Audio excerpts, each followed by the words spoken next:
Bab 3201, Tuan Niu, aku di sini. Liao pertama-tama menemukan semak tersembunyi dan menyimpan sebagian besar peralatan, makanan, detektor, pelacak, dan sebagainya yang telah disiapkannya. Ia hanya menyimpan jumlah dasar untuk satu pertempuran. Kemudian, ia pergi ke toko kelontong di dekat lingkungan itu dan membeli minuman bersoda dingin.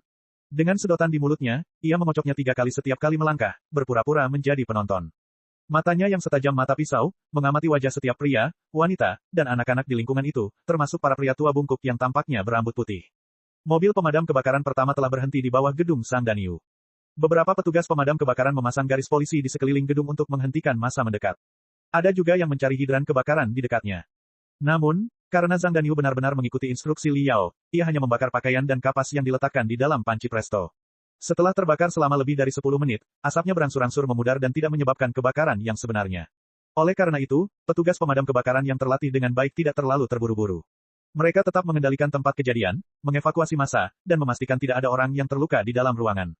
Liao mengamati pohon-pohon, dahan-dahan, dan atap-atap bangunan perumahan, merencanakan rute untuk terbang dan mundur dengan nyaman. Tentu saja, dia tidak lupa mencari orang-orang yang mencurigakan dan segera menemukan lebih dari satu target. Sekitar 15 meter di sebelah barat dayanya, seorang pria parubaya sedang bersandar di gudang sepeda. Dilihat dari penampilan dan temperamennya, dia seharusnya seorang pekerja kantoran yang bekerja di balik meja, tipe orang yang kurang berolahraga dan memiliki perut buncit. Namun, berbeda dengan perut buncitnya yang buncit, garis-garis otot di tangan dan kakinya terlihat jelas, seolah-olah terbuat dari tulangan baja. Otot-otot itu penuh dengan kekuatan pegas dan bahan peledak, dan napasnya juga cukup panjang. Ia hanya bernapas sekali setiap 20 detik atau lebih, yang merupakan tanda bahwa jantung dan paru-parunya sangat kuat. Bagaimana mungkin seorang pria berotot kuat, jantung kuat, dan paru-paru kuat memiliki perut buncit seperti bir? Selain itu, di bawah jalan raya sekitar 20 meter di sebelah kanan Liao, ada seorang wanita muda yang mengenakan piyama dan mendorong kereta dorong. Dia tampak berjalan-jalan setelah makan malam, tetapi ketika angin bertiup meniup rambutnya, Liao menemukan earpiece yang sangat tidak mencolok di telinganya. Earpiece itu memiliki pegas di bagian belakang dan tampak sangat profesional dan stabil. Meski hanya sekilas, Liao yakin itu bukan earpiece Bluetooth untuk mendengarkan musik. Lagi pula, tidak masuk akal kalau mendengarkan musik sambil menonton acara bersama anak, bukan? Wanita muda dan pria parubaya berperut buncit itu sesekali bertukar pandang penuh arti, menyentuh daun telinga mereka dan menganggukkan kepala. Liao menduga itu adalah kode rahasia mereka untuk memastikan keamanan lingkungan sekitar. Ia melihat kereta dorong yang didorong wanita muda itu. Seperti dugaannya, kereta dorong itu tertutup seluruhnya. Bahkan tidak ada 1 inci pun kulit bayi yang terlihat. Saat itu sudah musim panas, dan cuacanya panas dan lembab. Meskipun api di lantai atas tidak benar-benar menyala, kerumunan orang di dekatnya cukup untuk menaikkan suhu lingkungan sekitar 3 hingga 5 derajat. Haruskah dia tetap menutupi bayinya dalam keadaan seperti itu? Jelas ada yang salah. Begitu saja, Liao menemukan 6 tersangka yang tidak biasa. 5 dari mereka saling menjaga. Mereka semua berada dalam jangkauan penglihatan Liao. Sulit untuk mengalahkan mereka pada saat yang bersamaan. Yang keenam juga terlihat oleh orang lain. Namun, petugas pemadam kebakaran telah memutuskan untuk mengevakuasi semua orang di unit tetangga pada menit terakhir.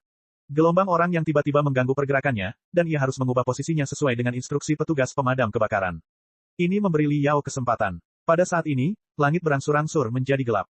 Kerumunan yang berteriak keras berusaha keras mengalihkan perhatian beberapa sosok mencurigakan. Ketika sosok mencurigakan keenam mencoba untuk pergi ke belakang pohon besar, Liao diam-diam melompat dari belakang. Lengannya seperti ular piton aneh saat dia dengan kejam menggigit tenggorokan pria itu, benar-benar membungkam teriakan pria itu. Kemudian, dia dengan kuat menekan arteri karotis pria itu dan menggunakan 3 detik untuk membuatnya koma.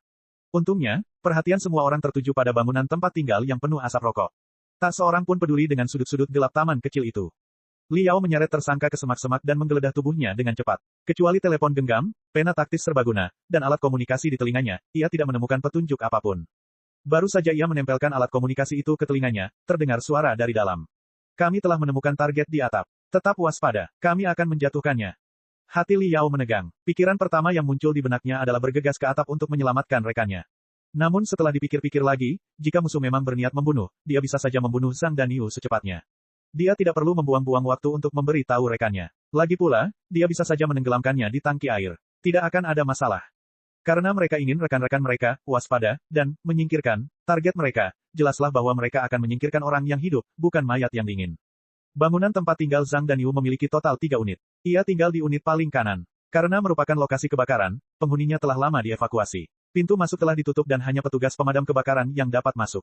Unit kedua di tengah dievakuasi karena api yang menyebar. Banyak penghuni berlarian keluar dari koridor satu per satu.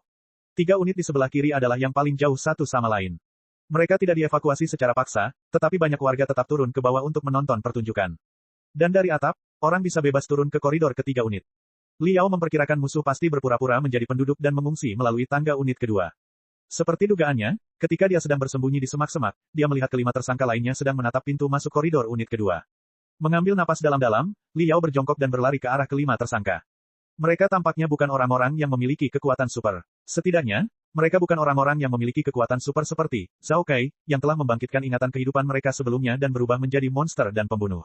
Mereka hanyalah prajurit yang terlatih dengan baik. Liao berpikir dalam hati, jadi, apakah musuh punya misi yang lebih hebat? Bersembunyi dalam kegelapan. Lupakan saja, aku harus menyelamatkannya. Dengan langkah meluncur, Liao bergerak ke belakang pria parubaya yang memiliki perut buncit dan otot-otot kekar. Dia memanggil dengan lembut, "Halo." Pria parubaya itu sudah dalam kondisi yang sangat tegang. Ketika dia menoleh, tangan Liao secara naluriah memotong jakunnya. Dia memegang jakunnya hingga bengkok. Matanya terbuka lebar, tetapi dia tidak bisa mengucapkan sepatah kata pun. Hampir pada saat yang sama, 3 paku di telapak tangan Liao tiba-tiba melesat keluar. Sasarannya bukanlah orang yang mencurigakan, melainkan ban mobil pemadam kebakaran. Paku besi biasa tidak akan mengeluarkan suara terlalu keras saat menembus ban, tetapi Liao telah mengerahkan seluruh tenaganya ke paku besi dan menembus 2 ban. Seperti yang diharapkannya, salah satu ban mengeluarkan suara, bang, membuat semua orang ketakutan. Hal itu juga menyebabkan semua orang, termasuk orang yang mencurigakan, mengalihkan perhatian mereka untuk sementara ke mobil pemadam kebakaran. Memanfaatkan kesempatan itu, Liao bergerak zigzag di tengah kerumunan dan menghabisi 2 tersangka lainnya dengan rapi. Saat ini, hanya tersisa 2 orang mencurigakan. Mereka juga telah menemukan keberadaan Liao. Tidak bagus. Seruan mereka terdengar dari komunikator. Jangan. Mungkin mereka ingin memperingatkan rekan-rekan mereka di koridor agar tidak turun, tetapi peringatan mereka diganggu oleh paku besi Liao. Melihat jejaknya telah terbongkar, Liao berhenti bersembunyi dan menginjak-injak lantai keramik, melesat ke koridor unit kedua seperti anak panah yang dilepaskan dari busurnya. Lampu oranye berkedip-kedip di dalam koridor sempit itu. Sebagian besar penghuninya telah dievakuasi. Liao mengangkat kepalanya dan melihat seorang pria kekar membantu Zhang Danyu menuruni tangga. Dia tidak punya waktu untuk berpikir. Dia melepaskan tembakan dengan kuku besinya dan memecah lampu koridor, membuat sekelilingnya menjadi gelap. Pada saat yang sama, salah satu paku miring ke atas dan menusuk rahang pria itu, sementara yang lain, yang bahkan lebih berbahaya, menusuk kaki pria itu. Karena orang itu baru saja mencapai lantai pertama, kakinya berada pada ketinggian yang sama dengan kepala Liao, dan sulit baginya untuk memperhatikan Liao. Selain itu, lampu mati, dan pupil matanya membesar. Itu sudah yang terbaik yang bisa dia lakukan untuk menghindari paku yang diarahkan ke rahangnya. Bagaimana dia bisa menghindari paku yang diarahkan ke kakinya? Paku itu dengan mudah menembus sepatu bot militer pria itu dan memakukan kaki, sepatu bot, dan tangganya menjadi satu. Ah! Pria berotot itu berteriak dan berusaha mencabut paku itu. Liao memanfaatkan kesempatan itu untuk berlari dan menarik Zhang Danyu. Hal-hal aneh terjadi. Pria berotot itu dan Zhang Danyu keduanya mengeluarkan belati hitam bersinar dan menusukkannya ke dada Liao. Apa-apaan, Liao tidak takut dengan serangan mendadak itu, tetapi dia tidak mengerti mengapa Zhang Danyu menyerangnya. Dia melirik wajah Zhang Danyu dari sudut matanya, hanya untuk menemukan bahwa wajah pria itu kosong, matanya kosong, dan pupilnya tidak fokus. Dia tampak seperti boneka yang sedang dimanipulasi dan tidak tahu apa yang sedang dilakukannya. Liao menatap pria berotot itu lagi. Ia memegang pedang di tangan kanannya, tetapi tangan kirinya menempel di punggung Zhang Danyu. Kelima jarinya bergetar dalam frekuensi yang aneh, seolah-olah ia mengendalikan saraf dan jaringan otot Zhang Danyu melalui tulang belakangnya. Jadi begitulah adanya, semacam hipnotisme yang sangat canggih. Sekarang setelah dia mengetahui mekanismenya, tidak ada yang perlu ditakutkan. Liao mencibir dan memperhatikan 2 belati yang melewati matanya lagi. Mereka diarahkan ke kaki kiri pria berotot itu dan menginjaknya. Kaki kiri pria berotot itu sudah sangat sakit. Sekarang setelah diinjak oleh Liao, kemampuan menyerang dan mengendalikannya menjadi sangat terpengaruh. Tangan kirinya berantakan, dan Zhang Danyu mengalami kram hebat. Karena tidak lagi berada di bawah kendalinya, Liao mengambil kesempatan untuk menyatukan jari-jarinya dan mematuk ketiak pria berotot itu. Pukulan itu mematahkan sedikitnya 5 tulang rusuk pria berotot itu. Belatinya terlepas dari tangannya, dan dia terjatuh ke belakang. Liao tidak mau melepaskannya. Dia mengejar pria berotot itu dan menghantamkan sikunya ke dada pria berotot itu. Pria berotot itu langsung pingsan dan mulutnya berbusa. Zhang Danyu masih linglung. Liao belum pernah mempelajari teknik hipnotis sebelumnya. Oleh karena itu, ia hanya bisa menamparkan Zhang Danyu puluhan kali dengan cara yang paling sederhana dan kasar. Mata Zhang Danyu akhirnya fokus lagi ketika Liao menyadari bahwa pipinya menggembung dan berkilauan. Wah! Sambil memegang pipinya, dia bergumam, apa yang terjadi? Mengapa ini begitu menyakitkan? Tuan Yu, jangan takut. Aku di sini. Liao menyeret Zhang Danyu dan berlari menaiki tangga. Baru saja, beberapa orang berkekuatan super jahat mencoba menyakitimu, tapi aku berhasil melenyapkan mereka semua. Bab 3202, Kekuatan Super Sejati. Benarkah begitu? Zhang Danyu masih bingung. Dia meraba-raba tubuhnya secara naluriah dan berkata, mengapa tubuhku tidak sakit sama sekali? Wajahku adalah satu-satunya yang sakit seperti api. Gigi gerahamku tanggal semua. Mungkin perlawananmu membuat binatang-binatang itu marah dan mereka mencoba memaksamu untuk tunduk dengan cara seperti itu. Liao berkata, orang-orang ini memang brutal. Mereka semua adalah hewan berdarah dingin yang bisa melakukan apa saja. Menamparkan mereka saja sudah cukup bagimu. Pokoknya, abaikan saja detailnya. Master Niu, ayo kita pergi. Kita mau pergi kemana? Zhang Danyu bertanya dengan rasa ingin tahu, bukankah kita akan turun ke bawah? Koridornya diblokir. Orang-orang mereka ada di luar. Li Yao menjawab dengan sederhana. Ia bergegas ke lantai 3, memilih ruangan secara acak, menendang pintu hingga terbuka, dan membawa Zhang Danyu ke balkon. Ini adalah alat deteksi dan pelacak. Alat ini efektif dalam jarak 500 meter dan dapat digunakan selama 24 jam. Alat ini adalah produk teknologi budidaya. Li Yao memasukkan 2 keping kristal setipis sayap jangkrik ke tangan Zhang Danyu. Sembunyikan di tempat paling rahasia di tubuhmu. Jika kita berpisah, kita harus bergantung pada benda-benda ini untuk menyelamatkan hidup kita. Zhang Danyu mengambil chip itu dan ragu-ragu. Petik 2 titik. Sembunyikan di sini. Apa lagi yang bisa kulakukan? Mendapatkanmu kamar hotel. Li Yao merasa cemas. Musuh akan mengejar kita kapan saja. Jangan buang-buang waktu, Tuan Niu. Baiklah, Zhang Danyu menggertakkan giginya dan memutuskan untuk membuka ikat pinggangnya. Tuan Niu, apa yang sedang Anda lakukan? Menyembunyikan penyadap dan pelacak. Bukankah kau memintaku menyembunyikan mereka di tempat paling rahasia di tubuhku? Maksudku bagian bawah kaus kakimu, Master Niu. Wah.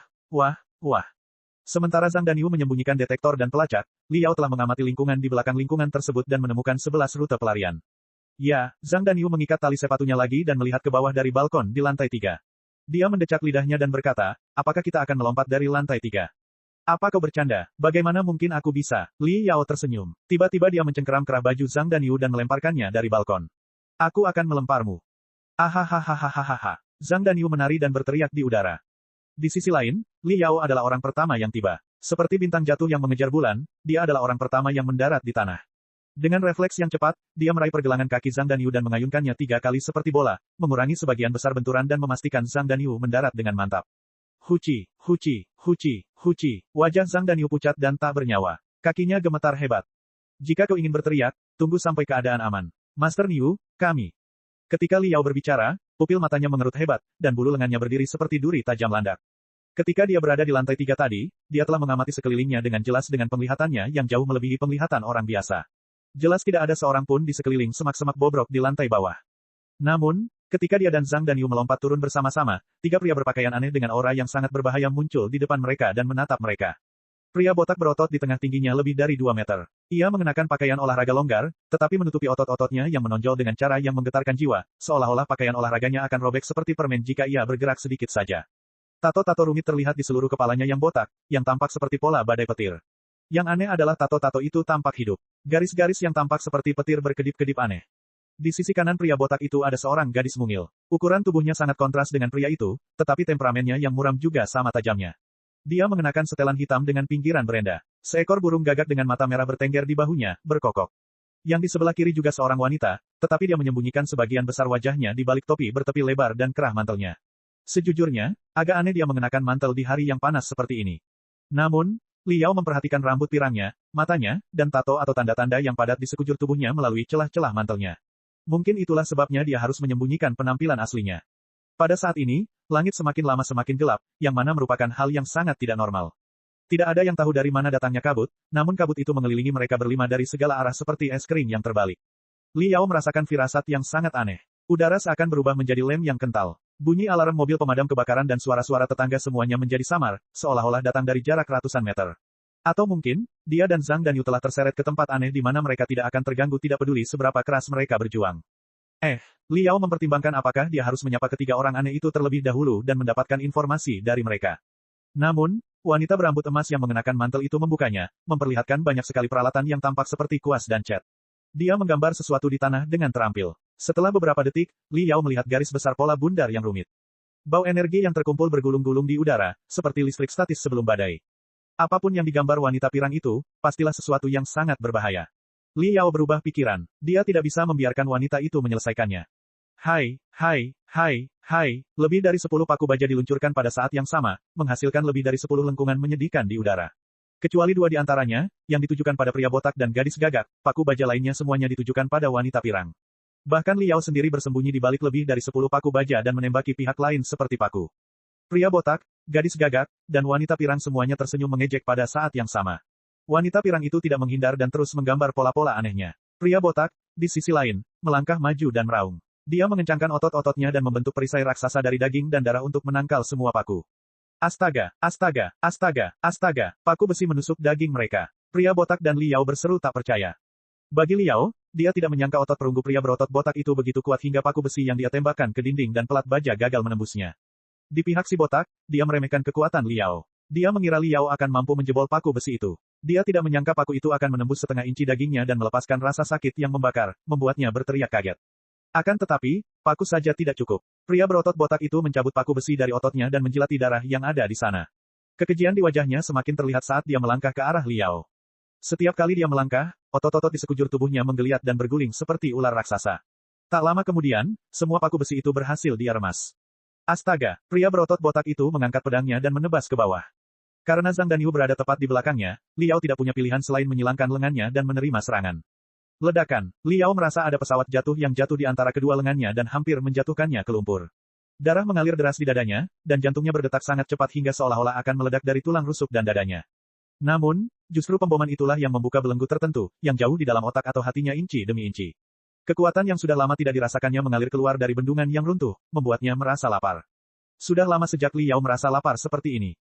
Bukan rasa lapar saat kekuatan super baru saja bangkit, tetapi kekosongan di dalam jiwa yang tak dapat diungkapkan dengan kata-kata. Kekosongan seperti itu tak dapat dipuaskan dengan makanan. Hanya erangan menyakitkan musuh yang dapat menenangkannya untuk sementara. Liao mengeluarkan raungan yang tidak manusiawi dari kedalaman tenggorokannya.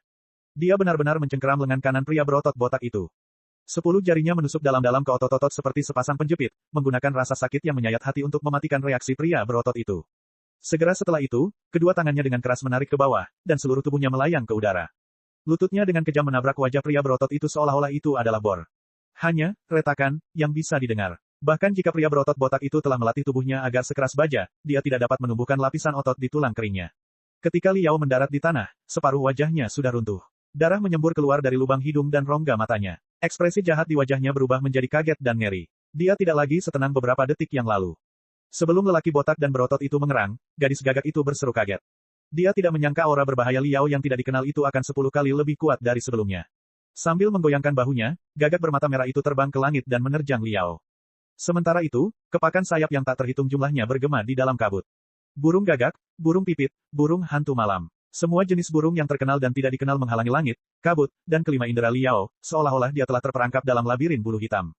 Itu, sebuah ilusi. Liao sangat yakin bahwa, di kota metropolitan yang begitu ramai dan terang benderang, bahkan jika musuh memiliki kemampuan untuk berkomunikasi dengan burung, mustahil bagi mereka untuk memanggil begitu banyak burung dalam waktu yang singkat, dan juga mustahil bagi burung yang biasanya jinak untuk berubah menjadi predator langit yang menakutkan. Oleh karena itu semua hanyalah ilusi dan tidak dapat menipunya. Liao mendengus dan menutup matanya, mengabaikan suara-suara di sekitarnya. Sebaliknya, ia membangun medan perang kabut yang identik di otaknya sesuai dengan informasi dan data yang baru saja dikumpulkannya dan bergegas menuju wanita berambut emas dalam ingatannya. Seperti yang diduganya, ribuan burung pipit, burung gagak, dan burung hantu malam berterbangan di langit, berpura-pura hendak menyerangnya, tetapi tidak ada satupun yang benar-benar hinggap padanya. Bab 3203, Sihir. Melihat Liao hendak mencapai wanita pirang itu, pria berotot itu, yang wajahnya setengah hancur, menunjukkan vitalitas yang luar biasa dan berhasil berdiri. Dia bahkan mematahkan cabang pohon di dekatnya dan menyerang Liao, menyapu semua yang menghalangi jalannya. Kulitnya dipenuhi dengan kilau metalik yang tidak manusiawi, membuatnya tampak seperti bongkahan besi yang tidak rata. Saat dia meninju, udara dipenuhi dengan suara angin yang bertiup kencang. Arah dan kecepatan Liao tetap tidak berubah. Namun, dia tiba-tiba mencondongkan tubuh ke depan dan menendang tangan besi pria botak berotot itu dengan tangan kanannya ke tanah. Setelah serangkaian suara tergesa-gesa dan tumpul, percikan api yang menyilaukan meledak di antara tangan dan kaki mereka. Bajingan, pria berotot botak itu akhirnya meraung marah. Liao, di sisi lain, tampaknya tidak sedang terlibat dalam pertempuran sengit. Sebaliknya, ia tampak baru saja selesai berendam dalam air hangat selama 2 jam dan sedang menjalani pijat ala Thailand. Saat pria berotot botak itu menyerangnya dengan tinjunya yang besi, setiap titik akupuntur di tubuhnya terbuka. Bam! Suara tumpul lainnya bergema. Liao menarik setengah dari kekuatannya dan tidak meledak sampai dia menendang pria botak itu. Dia tidak hanya menendang pria botak itu sejauh 3 hingga 5 meter, dia juga terbang dekat ke tanah menuju wanita pirang itu seperti kelelawar. Dihalangi oleh si botak dan si gadis gagak, wanita berambut emas itu menggambar di tanah. Susunan rune yang rumit pun hampir selesai. Dia melepas topi lebarnya, mantelnya juga berkibar di udara, memperlihatkan tato yang membentang dari lengan hingga leher dan dari leher hingga alisnya. Tato itu adalah kata-kata yang tak terhitung jumlahnya yang berkelok-kelok dan seperti kecebong. Sejauh yang diketahui Liao, tato itu tidak termasuk dalam keluarga bahasa kuno manapun di bumi. Sebaliknya, tato itu tampaknya merupakan variasi dari aksara paku tertentu. Rambut dan matanya awalnya berkilau seperti matahari, tetapi pada saat ini, keduanya telah sepenuhnya memudar, menjadi suram seperti albino. Serangkaian suku kata aneh keluar dari kedalaman tenggorokannya. Itu agak mirip dengan XXXXXXXXX. Saat mantra-mantra beterbangan, tato berbentuk baji di tubuhnya berkilauan bersama dengan rune di tanah. Tidak bagus. Merasakan ancaman besar, Li Yao menghentakkan kaki ke tanah dan kembali melaju, berubah menjadi seberkas cahaya terang. Namun suara parau yang menyedihkan bergema di langit. Beberapa benda berbau busuk melesat ke arahnya dan meledak tepat di depannya. Itu seekor burung gagak. Tidak semua burung gagak dan burung pipit itu palsu. Dalam ribuan ilusi, lebih dari 10 burung gagak dan burung pipit asli menabrak Li Yao di bawah kendali gadis gagak. Kecepatan maksimum Li Yao sama tingginya dengan kecepatan pesawat jet. Oleh karena itu, akibat burung gagak dan burung pipit yang menabraknya sama menyedihkannya dengan akibat burung yang menabrak pesawat. Meskipun tubuh Li Yao telah diperkuat, ia masih melambat setengah detik ketika burung gagak menabrak burung pipit. Dalam setengah detik, gulma dan tanaman merambat yang tak terhitung jumlahnya tumbuh dari tanah dan mengikat pergelangan kakinya seperti kawat besi, menusuk kulit dan dagingnya. Semakin dia melawan, semakin erat mereka mengikatnya. Li Yao tidak dapat membebaskan dirinya sejenak. Postur larinya yang cepat terganggu oleh burung gagak dan tanaman merambat, dan dia jatuh ke tanah. Saat dia meniup bulu-bulu itu, melepaskan diri dari tanaman merambat itu, dan mendapatkan kembali keseimbangannya, wanita berambut putih itu telah menyelesaikan seluruh proses merapal mantra. Dia tampak sakit parah. Semua vitalitasnya telah terkuras oleh pola di bawah kakinya. Daging dan darahnya, yang tadinya montok dan penuh, layu dengan cepat, membuatnya tampak seperti tengkorak. Yang tersisa hanyalah sepasang mata cerah yang menatap Li Yao. Dia sudah menutup mulutnya, tetapi kutukan aneh itu masih bergema dalam otak Li Yao, semakin tajam dan keras. Suara itu membuat Li Yao kesal. Darahnya mendidih, seolah-olah seseorang telah membakar organ-organ dalamnya dan menggosok sel-selnya dengan kecepatan tinggi. Mitokondrianya kehilangan kendali dan melepaskan semua panas. Sialan, aku tertipu. Lonceng peringatan berbunyi di dalam otak Li Yao. Kekuatan super macam apa ini? Menggunakan riak frekuensi tinggi tertentu untuk membuat sel-selku kehilangan kendali, merusak perintah mitokondria untuk menghasilkan energi, menyebabkan suhu sel-selku terus meningkat, menyebabkan tubuhku terbakar spontan, membakarku hidup-hidup. Apakah ini kekuatan super atau sihir? Ledakan. Kata ajaib baru saja muncul di benak Li Yao ketika organ dalam dan kulitnya mulai terbakar hebat. Seluruh tubuhnya berubah menjadi bola api besar yang terang. Pada saat berikutnya, pemandangan dan ingatannya menjadi terfragmentasi dan kabur. Yang bisa dilihatnya hanyalah Zhang Danyu berteriak dan mengangkat tangannya saat dia dibawa pergi oleh 3 orang berkekuatan super, atau lebih tepatnya, si penyihir. Kabut di sekelilingnya berangsur-angsur menipis. Ia mendapati dirinya berada di lingkungan yang sudah dikenalnya lagi. Ia bisa mendengar sirene mobil pemadam kebakaran dan ambulans. Kemudian, ia tidak tahu apa-apa. Li Yao punya mimpi baru. Itu adalah mimpi aneh yang sama sekali berbeda dari wanita berwajah jahat yang mengenakan senapan T-Rex dan memiliki lengan dan kaki kurus. Dia berada di sebuah kota. Mungkin itu kota Jiangnan, atau mungkin kota tempat dia tinggal di kehidupan sebelumnya. Dia tampak seperti sedang melarikan diri dari sesuatu dengan tergesa-gesa. Kota itu kosong. Tidak ada seorang pun kecuali dia, tetapi jalan-jalan dan lorong-lorong berubah secara acak seperti labirin yang hidup. Tidak jauh di belakangnya, sebuah bola perak besar yang tampak seperti balon melayang di udara dan mengejarnya tanpa tergesa-gesa. Li Yao berlari dan terus berlari. Ia ingin lari keluar dari jangkauan bola perak itu, tetapi tidak peduli seberapa cepat ia atau seberapa sulit rutenya, setiap kali ia berbalik, ia akan melihat bola perak itu mengikutinya. Setelah mengamati lebih dekat, ia menemukan bahwa ada benang putih keperakan di bagian belakang kepalanya yang merupakan pembuluh darah atau saraf. Benang itu terseret sampai ke dasar bola perak. Ternyata, bola perak itu tidak mengejarnya, tetapi dia mengarahkannya ke depan. Perasaan tidak berdaya yang tak terlukiskan muncul dari hati Li Yao. Dia menatap kosong ke arah bola perak itu. Cangkang bola perak itu berkilauan seperti cermin yang tidak rata. Bayangannya di cermin itu pecah dan bengkok. Dia sama sekali tidak terlihat seperti dirinya sendiri. Lalu lagi, siapakah dia sebenarnya dan seperti apa seharusnya penampilannya? Siapakah aku? Apakah aku Li Yao? Apa yang disebut Li Yao? Dari mana aku berasal? Kemana aku akan pergi? Apa takdirku? Li Yao menggigil. Ketika ia terbangun dari tempat tidur yang dingin, ia mendapati dirinya terbungkus dalam membran plastik kedap udara. Ada juga resleting di depannya yang menarik membran plastik itu hingga ke kepalanya.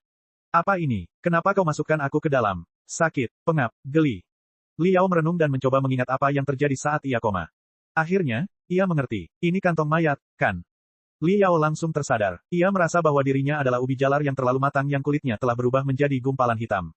Untungnya, bagian dalamnya masih lembab dan manis dan masih bisa diselamatkan. Degup. Saat ia berpikir, jantungnya kembali berdetak. Darah yang mengalir ke tubuhnya seakan mengandung obat-obatan pemulihan yang luar biasa yang dapat mempercepat pembelahan sel, generasi daging dan darah, serta penyembuhan luka. Ia bahkan merasa telah dibersihkan dan dilahirkan kembali. Ya, sungguh menakjubkan. Li Yao tampaknya mampu melihat bahwa pabrik mitokondria di dalam semua sel dalam tubuhnya berfungsi normal kembali dan menyediakan energi yang stabil dan kuat bagi sel untuk tumbuh kembali. Saraf, pembuluh darah, dan serat otot yang rusak disambung kembali dengan cara yang melampaui jangkauan manusia. Sel-sel otaknya tampaknya telah mengalami peningkatan menyeluruh karena api yang membakar. Ia telah membangkitkan lebih banyak kemampuan misterius dan bahkan dapat merekam apa yang terjadi padanya saat ia koma. Tampaknya ketiga ahli super itu telah menculik Zhang Danyu setelah mereka membakarnya dan mengubahnya menjadi bola api raksasa. Mungkin karena mereka terdesak waktu, penghalang kabut yang mereka pasang mulai menghilang dan hampir ditemukan, atau mungkin karena mereka sangat yakin dengan keajaiban gadis berambut putih itu. Singkatnya, mereka tidak menyerang Li Yao yang sedang terbakar hebat. Nah, karena dia sudah dalam kondisi seperti itu, tidak perlu menyerangnya sama sekali. Setelah itu, pihak lain menghilang, dan kabut pun menghilang. Tentu saja, Li Yao ditemukan oleh petugas pemadam kebakaran dan massa. Meskipun dia tidak mengerti bagaimana kebakaran di lantai 5 melibatkan orang-orang yang ada di tanah, dia tetap dipadamkan oleh petugas pemadam kebakaran yang telah melakukan tugasnya. Dia dikirim ke ambulans, ke ruang gawat darurat rumah sakit. Oke, langsung ke kamar mayat. Itu sihir, kan? Itu pasti sihir, kan? Li Yao bertanya pada dirinya sendiri, lagi pula, seharusnya tidak ada teknik seperti itu di dunia kultivasi 40.000 tahun. Meskipun butuh waktu lama untuk melakukannya dan membutuhkan semua jenis bahan yang rumit, begitu selesai, teknik itu dapat mengunci tubuh target tanpa perlu membidik dan mulai membakar dari kedalaman organ dan sel internal. Itu memang teknik yang tidak dapat diprediksi dan tidak dapat diprediksi. Tapi bagaimana mungkin, mengapa ada sesuatu yang tidak ilmiah seperti sihir di dunia ini? Tentu saja, sebagai pahlawan kultivator, yang telah kembali dari kematian, sepertinya aku tidak memiliki kualifikasi untuk mencaci maki sihir karena tidak ilmiah. Namun, awalnya, itu hanya kultivasi, lalu sihir. Siapa yang tahu berapa banyak kekuatan tak terbayangkan yang masih ada di dunia ini, berapa banyak kehidupan yang misterius dan tak terduga. Dunia macam apa ini? Sambil berpikir, Li Yao berusaha sekuat tenaga memulihkan fungsi tubuhnya. Saat itu juga, dia mendengar langkah kaki ringan di luar kamar mayat. Itu bukan seorang dokter, melainkan sekelompok prajurit atau pembunuh terlatih yang memiliki kendali sempurna atas otot dan keseimbangan mereka. Bab 3204, Bahtera, dan Kiamat. Ada 4 orang. Li Yao mendengar suara langkah kaki 3 orang di antara mereka saat berada di lingkungan Zhang Danyu. Mereka adalah pria parubaya berperut buncit, wanita muda yang mendorong kereta dorong, dan pria berotot yang menculik Zhang Danyu dan diduga ahli dalam hipnotis atau boneka.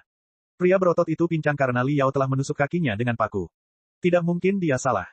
Namun jejak kaki orang keempat itu bukanlah milik orang-orang misterius yang ada di lingkungan tersebut. Dan kebetulan dialah yang paling berbahaya. Langkah kaki pria itu tampak cepat, tetapi sebenarnya lambat. Setiap langkah yang diambilnya tampak seperti tempat pendaratan yang acak, memberikan kesan bahwa dia tidak dapat diprediksi dan tidak dapat ditebak. Li Yao membayangkan, jika dia adalah seorang pria bersenjata yang bersembunyi dalam kegelapan, akan sangat sulit untuk mengunci sasaran.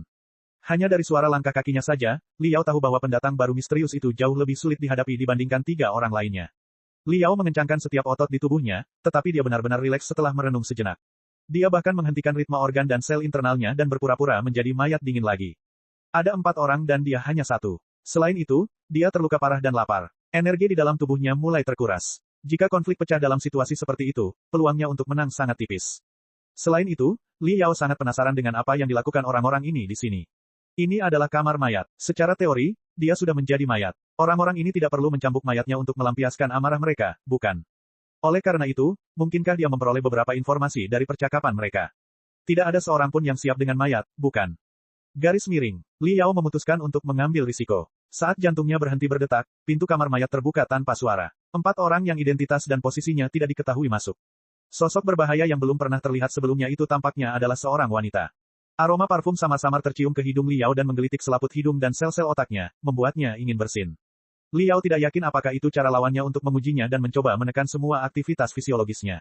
Untungnya, setelah terlahir kembali dalam kobaran api, kendalinya atas setiap organ dalam tubuhnya telah mencapai tingkat yang luar biasa. Dengan pikiran telepati, dia tidak hanya dapat mengembangkan organ-organ seperti pupil sebanyak 6 kali, dia juga dapat sepenuhnya memutus kekuatan hidup dari organ tertentu. Mendesis. Resleting kantong mayat dibuka. Li Yao dapat merasakan bahwa 3 orang lainnya tidak dapat menahan diri untuk tidak menutup mulut dan hidung mereka. Tidak diketahui apakah itu karena bau busuk dari tubuh yang terbakar atau karena mereka takut dengan penampilannya yang cemas, tetapi wanita berbahaya yang baru saja muncul itu menjulurkan kepalanya dan mengamati sebentar. Dia memberi isyarat agar seseorang menarik kantong mayat itu. Siapa dia? Wanita berbahaya itu, yang tubuhnya mengeluarkan bau aneh, mengulurkan jari-jarinya yang ramping dan mengetuk ranjang logam Li Yao tanpa tergesa-gesa, sambil mengerutkan kening. Saya tidak tahu, Nona Kabut Duka. Pria berotot yang menculik Zhang Danyu beberapa saat yang lalu berkata dengan hormat, pukul 6 sore, kami mencari target kami di distrik Green Garden, sesuai dengan instruksi Anda. Orang itu muncul diam-diam dan menjatuhkan 5 dari kami sebelum dia membawa pergi target kami.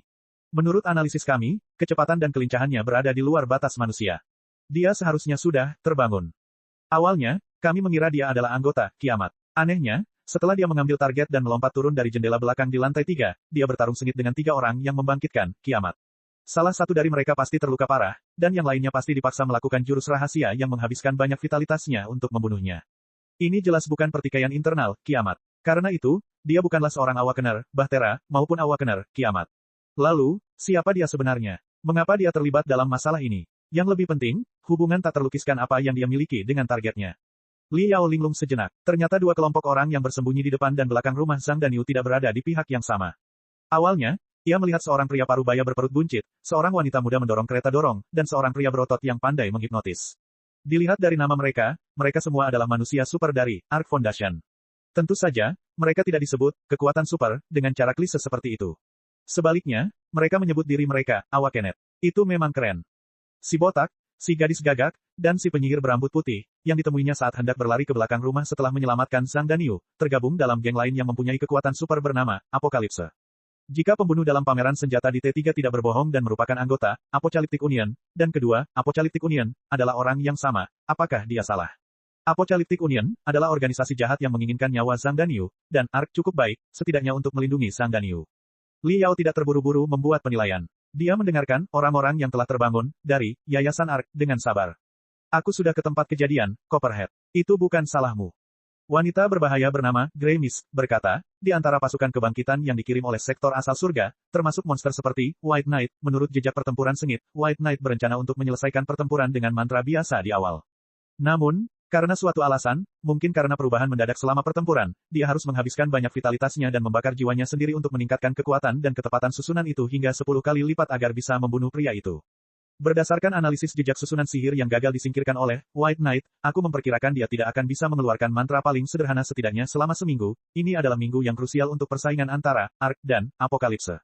Dengan kata lain, White Knight takut akan kemampuan orang itu dan berpikir bahwa tindakannya sepadan untuk memusnahkannya dengan risiko tidak dapat menyerang selama seminggu. Bukan hal yang aneh jika pemula yang baru membangkitkan ingatan satu atau dua kehidupan tidak dapat menghadapi orang seperti itu. Orang itu telah menonaktifkan White Knight selama seminggu penuh. Pria berotot bernama Tong Tu diam-diam mendecak lidahnya. Kedua rekannya di belakangnya juga berseru kaget, karena mereka cukup terkejut dengan kemampuan Li Yao. Tampaknya, di kalangan orang-orang yang telah bangkit, atau setidaknya di dua organisasi bernama Apocalyptic dan Ark, penyihir wanita berambut putih dan berambut emas bernama White Knight juga merupakan sosok yang terkenal dan brutal. Lupakan saja, identitasnya tidak penting. Kabut abu-abu berkata, yang terpenting adalah keberadaan dan keselamatan target.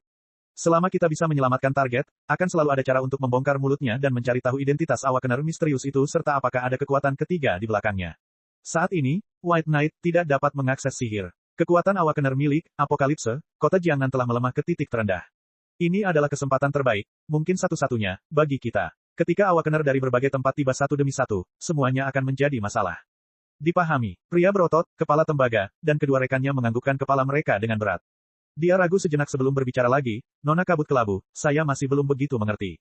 Apa nilai Zhang Danyu ini? Apakah dia layak bagi Anda untuk meninggalkan Bahtera untuk secara pribadi mengawasi operasi ini di kota Jiangnan? Baik itu prestasi karyanya, pengaruhnya, atau kualitasnya, dia jauh dari target yang biasanya kita tuju. Dia tampaknya tidak layak membuang begitu banyak sumber daya yayasan untuk orang biasa seperti itu, bukan? Saya tidak tahu. Menghitung nilai target bukanlah tugas saya. Kabut abu-abu berkata, mungkin, ada rahasia yang tidak diketahui dalam karyanya yang dapat mengaktifkan lebih banyak orang yang terbangun. Bukankah aku memintamu untuk mempelajari 40.000 tahun kultivasi terlebih dahulu? Apa yang telah kau temukan?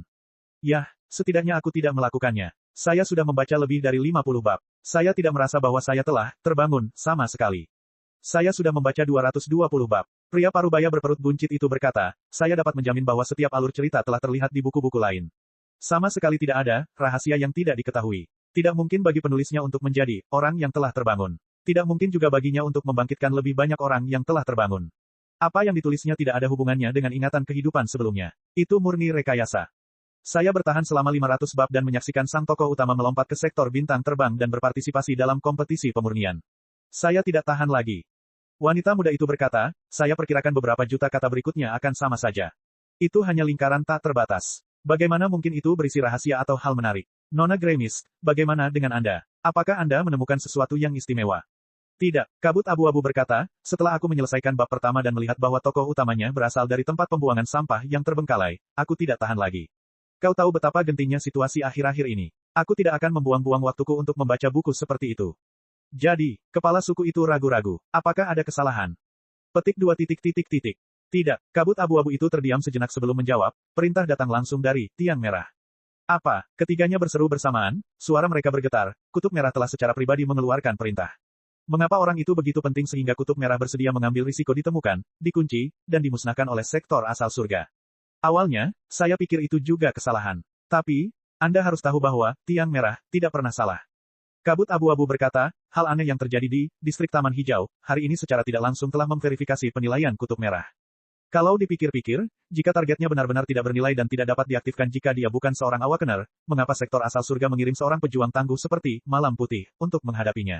Bukankah lebih mudah untuk menemukan pemula, acak yang telah membangkitkan ingatan satu atau dua kehidupan dan berpura-pura bahwa dia terlibat dalam kecelakaan mobil atau perampokan? Tidak, bukan hanya White Knight yang datang sendiri, Apocalyptic Organization bertindak di luar norma dan tidak langsung menghapus target, tetapi malah membawanya pergi. Mengapa? Bab 3205, Hari Kritis. Itu memang masalah. Operasi sektor asal surga tidak sesuai dengan pola yang biasa mereka lakukan. Copperhead merenung sejenak dan berkata, dulu, mereka telah melenyapkan semua orang yang mungkin akan bangkit sebagai pengamat tanpa membiarkan satu pun hidup.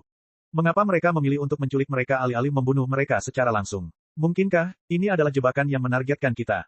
Tentu saja, itu bisa jadi jebakan. Namun, kabut abu-abu itu berkata, jika sektor asal surga benar-benar ingin memasang jebakan yang akan menangkap kita semua sekaligus, mengapa mereka memilih umpan aneh seperti Zhang Danyu? Juga, setelah insiden itu, para ahli yayasan meretas sistem pemantauan lalu lintas kota Jiangnan dan memperoleh sebagian informasi tentang keberadaan Awakener, Heaven Enlightenment Organization. Mereka menemukan bahwa White Knight telah berangkat jauh sebelum kami siap untuk bertindak. Dengan kata lain, dia tidak menargetkan kami, dia menargetkan target. Apakah target seperti itu layak bagi White Knight, yang merupakan The Perceptive One, untuk bertindak secara pribadi? Jika itu benar-benar jebakan, kepada siapa jebakan itu menunjuk? Pertanyaan itu membungkam tiga pembangun lain dari Ark Foundation. Tepat saat itu, wanita muda yang mendorong kereta dorong itu berkata dengan gembira, Nona Grey Mist, Mirage Falcons telah menemukan mereka. SUV mereka telah memasuki garasi bawah tanah Gold Eagle Plaza. Bagus sekali. Minta, Phantom Vulture, untuk terus memantau langit dan memastikan tidak ada kendaraan pengganti. Aku akan mengirim orang lain untuk memeriksa apakah mereka telah melarikan diri dengan berjalan kaki atau menyelinap ke gedung lain. Kabut abu-abu berkata, sebentar lagi, 12 ahli organisasi lainnya akan tiba di kota Jiangnan, 10 di Perciver, dan 2 Ultimate Perciver. Jika mereka tidak melarikan diri, ambil tindakan di tengah malam. 10 persepsi mendalam, dan 2 persepsi tertinggi. Tongtu dan yang lainnya berseru lagi, tim yang hebat sekali. Apakah yayasan akhirnya akan melakukan sesuatu yang besar? Gold Eagle Plaza berada di pusat kota. Akan sangat ramai bahkan di tengah malam. Apakah kita tidak takut ketahuan? Menurut alat pengukur cuaca, akan ada badai malam ini. Lagi pula, kata kabut abu-abu itu, yayasan telah menghapus larangan itu. Sekarang kau bisa menggunakan kemampuanmu dengan bebas. Dengan baik, Tongtu dan yang lainnya terkesiap dan tergagap, jadi, hari kritis itu benar-benar telah tiba. Itu benar, kabut abu-abu itu tersenyum dingin. Hari kritis semakin dekat, dunia sedang runtuh. Tidak perlu lagi menyembunyikan identitas dan kemampuanmu. Hanya dengan melakukan semua yang kau bisa dan melepaskan kemungkinan yang tak terbatas serta mengalahkan organisasi apokaliptik, dan bahkan seluruh dunia, kau dapat menghancurkan semua belenggu dan mendapatkan kembali kebebasanmu. Ingat, ini adalah tiang merah, hidup ini adalah kesempatan terbaik dan terakhir kita. Jika kita tidak dapat mengalahkan musuh kita dalam hidup ini, kita akan sepenuhnya ditekan dan ditelan oleh musuh kita. Tidak akan ada kemungkinan bagi kita untuk membangkitkan jati diri kita yang sebenarnya lagi. Apakah kamu mengerti? Dipahami. Ketiganya mengangkat kepala mereka tinggi-tinggi dan menyatakan pada saat yang sama, hidup kehendak bebas. Bagus sekali. Ayo bertindak. Kabut kelabu melambaikan tangannya dan menuntun 3 anggota yayasan Ark yang terbangun keluar dari kamar mayat. 5 menit setelah mereka pergi, kantong mayat di atas ranjang besi yang dingin mengeluarkan suara berderak. Tubuh yang terbakar di dalamnya tiba-tiba terduduk. Untungnya, tidak ada seorang pun yang datang. Jika seorang dokter atau anggota staf melihat kejadian ini, mereka pasti akan terkena serangan jantung. Heila, Liao membuka kantong mayat dari dalam. Cangkang arang yang hangus di tubuhnya terlepas, memperlihatkan kulit selembut kulit bayi. Dia bersin belasan kali berturut-turut. Apa itu, Observers, Deep Perception, dan Ultimate Perception, Critical Day, dan Beyond Reincarnation? Apa yang mereka bicarakan? Liao menggaruk rambutnya yang berantakan, hanya untuk menyadari bahwa rambutnya tidak tumbuh kembali meskipun telah terbakar. Sekarang dia juga botak. Ya, aku menjadi botak dan kuat. Liao melambaikan tinjunya ke udara. Dari suara angin dan perasaan nyaman saat darahnya mengalir di nadinya, dia tahu bahwa kemampuannya telah meningkat secara signifikan dibandingkan setengah hari yang lalu. Saat ini, selama dia memiliki cukup energi, dia dapat memanggil bola api dan busur listrik dari telapak tangannya. Tentu saja perutnya juga keroncongan, hampir menusuk perutnya. Untungnya, ini adalah rumah sakit yang gizinya berlimpah. Awalnya, Liao berjongkok dan pergi ke ruang cuci untuk mencuri 1 set pakaian rumah sakit. Kemudian, ia pergi ke apotek dan minum puluhan botol sirup glukosa konsentrasi tinggi. Setelah itu, ia pergi ke bagian rawat inap untuk mencuri 1 set pakaian yang cocok untuknya dan meninggalkan rumah sakit secara terang-terangan. Awalnya, dia ingin naik taksi atau kereta bawah tanah, tetapi dia tidak punya ponsel, bahkan tidak punya setengah koin tembaga. Lebih baik dia patuh mencuri sepeda milik orang lain. Pertama, ia kembali ke distrik Taman Hijau, yang disewa oleh Zhang Danyu dan mengambil tas yang ia sembunyikan di semak-semak. Dari tas tersebut, ia mengeluarkan pakaian kerja dan sepatu bot karet yang telah ia persiapkan untuk Zhang Danyu dan mempersenjatai dirinya kembali. Untungnya, ia memiliki pandangan jauh ke depan untuk meninggalkan perlengkapannya sebelum pertempuran. Jika tidak, barang-barang ini akan terbakar habis dan akan merepotkan untuk membeli yang baru. Kemudian, dia mengendarai sepedanya dan berjalan menuju Gold Eagle Plaza lagi. Gold Eagle Plaza terletak di kawasan bisnis pusat yang baru dibangun di kota Jiangnan. Lokasinya cukup jauh dari kawasan lama yang disewa Zhang Danyu. Liao menendang kakinya dengan sangat keras hingga seperti roda api saat ia melaju-maju seperti seorang pembalap. 20 menit kemudian, tepat seperti yang dikatakan, kabut abu-abu, awan tebal berkumpul di langit malam. Ledakan memekakkan telinga bergema di langit dari waktu ke waktu. Petir menatap dunia manusia dengan dingin seperti naga yang siap menyerang. Tak lama kemudian, suara-suara berderak bergema. Tetesan air hujan seukuran kacang tanah memercik ke tanah seperti minyak panas. Tanpa persiapan, seluruh kota Jiangnan ditelan oleh hujan deras. Hujan deras sekali. Liao tidak pernah mengalami badai yang begitu dahsyat dan bahkan gila sepanjang hidupnya. Bagaimana mungkin itu masih hujan? Itu hanyalah banjir yang jatuh dari langit. Itu juga disertai dengan badai tahun 70-an, 80-an, dan 90-an. Tetesan hujan yang lebat seperti dinding besi yang terkondensasi dari air terjun, memampatkan bidang penglihatannya hingga batasnya. Sejauh matanya bisa menjangkau, pemandangan makmur yang masih hidup beberapa saat yang lalu akan langsung meredup. Papan nama yang telah tertiup angin ada di mana-mana. Pot bunga yang telah terkena tetesan air hujan dan orang-orang yang melarikan diri dengan kepala di tangan mereka ada di mana-mana. Dari waktu ke waktu, lampu neon dan layar elektronik di antara gedung pencakar langit akan mengeluarkan suara berderak sebelum benar-benar padam. Setelah melaju ke depan untuk beberapa saat, tidak ada seorang pun yang lewat yang terlihat. Yang bisa dilihat hanyalah lampu yang berkedip-kedip berjuang untuk bertahan di tengah badai. Ini tidak normal. Liao menyeka air hujan panas di wajahnya. Dia tidak tahu apakah itu air hujan, magma, atau bahkan plasma yang jatuh dari langit. Dia menatap cakrawala dengan bingung. Di atas bayangan kota yang terus-menerus, banyak sekali petir yang jatuh pada saat yang sama, membuat kota itu tampak seperti hutan petir. Jika akhir dunia benar-benar ada, pemandangan di depannya tidak lebih dari itu. Mungkinkah, seperti yang dikatakan, kabut kelabu, dari Yayasan Ark, seluruh dunia sedang runtuh. Liao mengerutkan bibirnya dengan susah payah. Dalam keadaan tak sadarkan diri, dia merasa telah melihat, mengalami, atau mungkin mengalami, keruntuhan di depan matanya berkali-kali. Namun kali ini seharusnya berbeda. Kali ini, harus berbeda. Sambil menarik napas dalam-dalam, Liao terus berlari maju di tengah badai. Saat dia tiba di kawasan pusat bisnis, hari sudah tengah malam. Kawasan pusat bisnis yang dipenuhi gedung-gedung pencakar langit itu dulunya adalah kota tanpa malam. Bahkan di tengah malam, dinding-dinding kaca gedung-gedung pencakar langit itu masih memancarkan cahaya warna-warni yang cemerlang, seolah-olah mereka adalah surga yang diselimuti aurora. Namun di bawah gempuran badai dan guntur dahsyat, kota tanpa malam hari ini tak bernyawa, bagaikan kota hantu yang tenggelam dalam banjir. Bentuk Gold Eagle Plaza sangat aneh. Bentuknya sedikit menyerupai trisula. Di depan plaza berdiri patung elang emas yang sangat besar. Bahkan di bawah guyuran hujan lebat, patung itu sangat mudah ditemukan. Liao tidak terburu-buru masuk dengan gegabah. Sebaliknya, ia menemukan jembatan tidak jauh dari sana dan berjongkok di sudut yang bau. Ia mengeluarkan monitor mini yang telah dimodifikasinya dengan komponen elektronik dan menghubungkan penguat sinyal ke lubang suara. Jembatan itu tidak lebih dari 100 meter dari Gold Eagle Plaza dalam garis lurus. Meskipun macet parah karena hujan lebat, seharusnya tidak menjadi masalah baginya untuk menemukan jalannya. Saat dimatikan, monitor bergetar selama sekitar setengah menit sebelum berangsur stabil. Titik cahaya redup muncul di sudut kiri atas. Bukan Gold Eagle Plaza. Liao tertegun sejenak. Dia menyetel kumparan penerima dan monitor dengan hati-hati. Gedung di sebelahnya. Masuk akal. Mengemudi ke garasi bawah tanah Gold Eagle Plaza tidak berarti sarang mereka ada di atas. Wajar saja kalau mereka punya banyak trik. Jarak antara Gold Eagle Plaza dan Fortune Plaza tidak lebih dari 100 meter dalam satu garis lurus. Itu masih dalam jangkauan posisi dan pendengaran Liao. Liao mengetuk earphone-nya dengan lembut dan mengutak-atik antena untuk menghilangkan gangguan badai. Dia mendengarkan suara yang datang dari kedalaman earphone. Dia telah mendengarnya, meskipun samar-samar, terpelintir, dan kadang-kadang terputus, suara Zhang Danyu yang tajam dan khas tidak salah lagi. Untungnya, penulisnya masih hidup. Dia tampak seperti diikat di kursi. Liao dapat mendengar suara-suara tumpul dari kursi yang menghantam karpet. Dia dapat merasakan bahwa dia dalam keadaan sangat tegang dan menggigil tak terkendali. Saat itu juga, orang lain memasuki ruangan dan duduk di kursi lain di depannya. Tuan Zhang, haruskah aku memanggilmu, Tuan Zhang, Tuan Siput, atau Tuan? Nada bicara pria itu sangat kaku, nyaris tanpa irama. Dia seharusnya orang asing. Suaranya lembut dan dingin, seperti mesin yang presisi. Pertama-tama, izinkan saya memperkenalkan diri. Nama saya Smith. Saya Hugo Smith. Namun, teman-teman dan musuh saya biasa memanggil saya Hunter. Maaf saya mengundang Anda ke sini dengan cara yang kasar. Mau bagaimana lagi? Itu situasi yang tak terduga dan mendesak. Anda tidak keberatan, bukan? Bab 3206, Tuan Niu. Aku tidak keberatan. Aku tidak keberatan. Tidak kasar. Aku pikir kau sudah bersikap sangat lembut dalam situasi seperti ini. Sungguh. Liao mendengar Zhang Danyu menangis dengan suara melengking, jangan bunuh aku.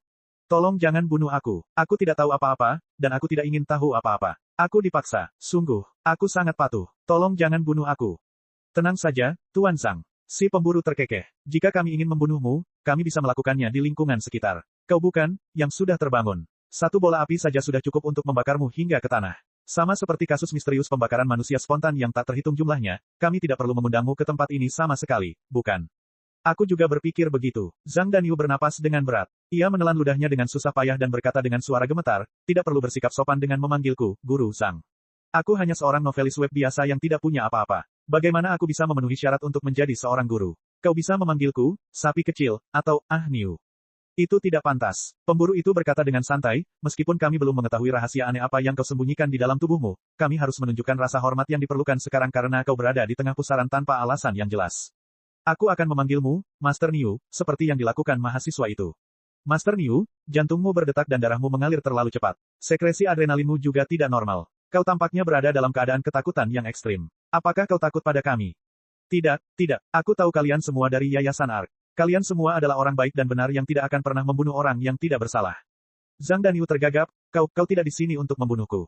Kalau begitu, kau di sini untuk melindungiku, bukan? Aku mengerti sekarang. Pembantaian yang menargetkan para pencipta dunia fantasi semuanya dilakukan oleh sektor asal surga. Kau jelas tidak sama dengan mereka, bukan? Oh, Liao sepertinya melihat pemburu itu mengangkat alisnya sedikit, dengan senyum samar di wajahnya. Tuan Niu, Anda bahkan tahu tentang sektor asal surga. Ya, saya sudah membaca beritanya. Zhang Danyu segera berkata, penembakan di T3 Game Show dilakukan oleh mereka. Kematian Gilson, penulis Blood and Sand, dan Gao Wei, penulis Strength Hunters, semuanya terkait dengan mereka.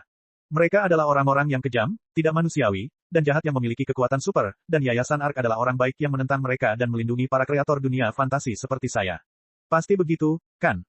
Pengetahuan Anda sungguh menakjubkan. Pemburu itu tidak berkomentar. Di mana kau belajar banyak tentang Ark Foundation dan Apocalyptic Organization? Apakah mahasiswa itu menceritakan semuanya padamu? 90%. Dia bilang 10%. Zhang Danyu berkata, 90% lainnya adalah kesimpulan saya sendiri berdasarkan kebijaksanaan luar biasa dan logika cermat saya. Kemampuan deduksi yang sangat bagus. Jadi, sang pemburu tersenyum. Kau tidak takut sekarang, kan? Tentu saja tidak. Zhang Danyu menarik napas panjang karena lega. Ia berseri-seri karena gembira dan berkata, jika kalian benar-benar orang baik dari Yayasan Ark, maka semuanya akan mudah. Aku telah mengagumi Yayasan Ark sejak lama. Sungguh. Aku berbicara dari lubuk hatiku. Aku percaya bahwa kalian sama sekali tidak akan menyakitiku. Selama 2 hari terakhir, sebuah suara bergema di kepalaku, mengatakan bahwa dunia ini milik Ark. Sejujurnya, aku merasa bahwa aku melihat keluargaku ketika aku melihatmu. Kau sangat mirip dengan paman keduaku. Sungguh, tentu saja, warna rambutmu berbeda. Aku tidak akan berbohong tentang itu. Namun di tempat lain, mata, tidak, hidung dan mulut, semuanya sama persis. Ketika aku masih kecil, aku biasa pergi ke rumah paman keduaku untuk memetik buah beri dan memakannya. Ia memperlakukanku dengan sangat baik, bahkan lebih baik daripada ayahku sendiri. Aku tidak berbohong kepadamu. Jika aku berbohong tentang apapun, aku akan disambar petir. Ledakan, retak, guntur bergemuruh di antara langit dan bumi. 10.000 naga petir tampak bergegas menuju gedung kekayaan. Dipandu oleh penangkal petir, mereka mengitari gedung dan membawanya ke bawah tanah. Bahkan earphone Liao mengeluarkan suara mencicit yang hampir membuatnya tuli. Liao melepas headphone-nya, meludah, dan menggaruk telinganya yang berdarah. Ketika dia memakai kembali earphone-nya, dia mendengar tawa dingin si pemburu. Saya menghargai kemampuan deduksi logis Anda dan merasa terhormat atas keramahan Anda. Namun, ada sedikit kesalahpahaman di sini. Saya khawatir Anda keliru tentang sesuatu. Sang pemburu menjawab dengan tenang, kami bukan dari Yayasan Bahtera. Sebaliknya, kami dari organisasi apokaliptik. Petik 2.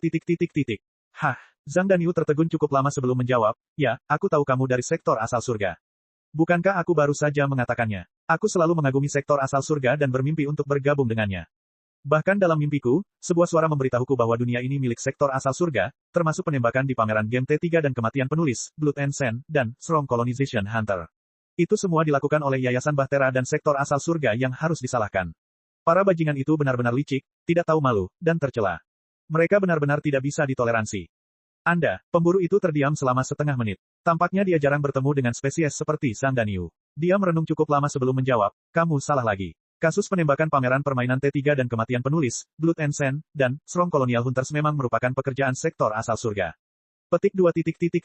Ah, Begitukah? Seperti yang kukatakan, ini, sebenarnya bukan apa-apa.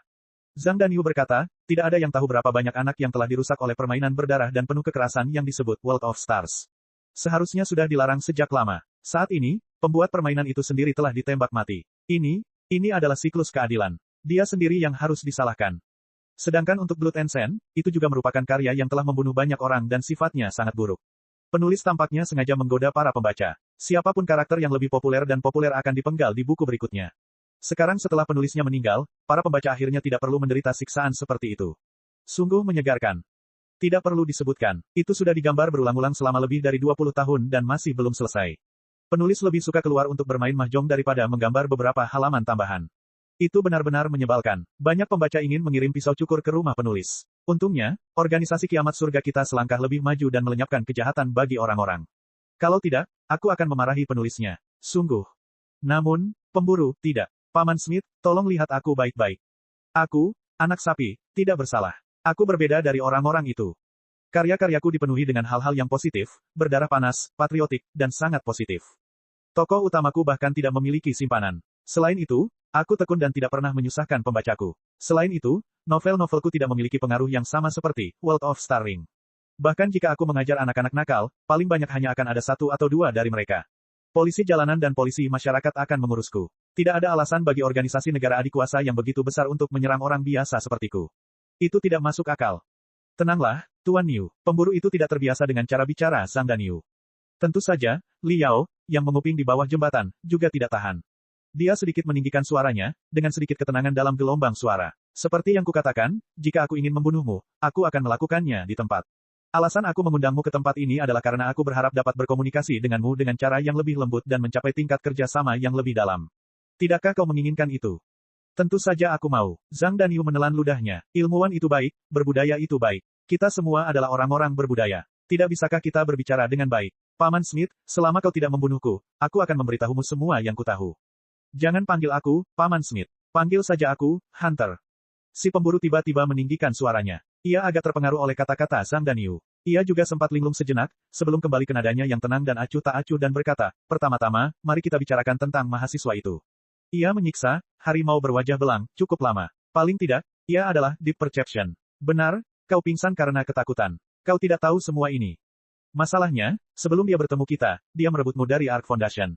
Jadi, dia bukan anggota Ark. Lalu, siapa dia dan organisasi apa yang dia ikuti? Tidak.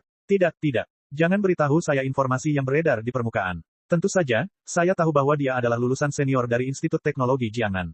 Namanya Liao, dan kebetulan dia memiliki nama yang sama dengan tokoh utama dalam novel Anda.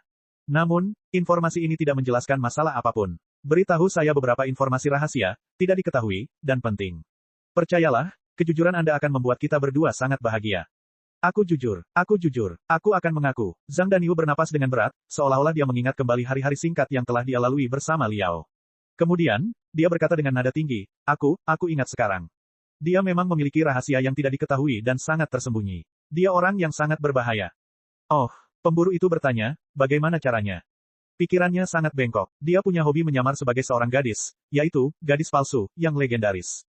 Zhang Danyu berkata, karena itu, kamu harus berhati-hati terhadap wanita yang terlihat sangat maskulin. Mungkin mereka adalah penyamarannya. Sang pemburu terdiam. Li Yao melihat sekeliling. Jika badai terlalu besar dan tidak ada taksi di dekatnya, dia benar-benar ingin naik taksi dan pergi. Kami tidak tertarik dengan kehidupan pribadi dia atau Anda.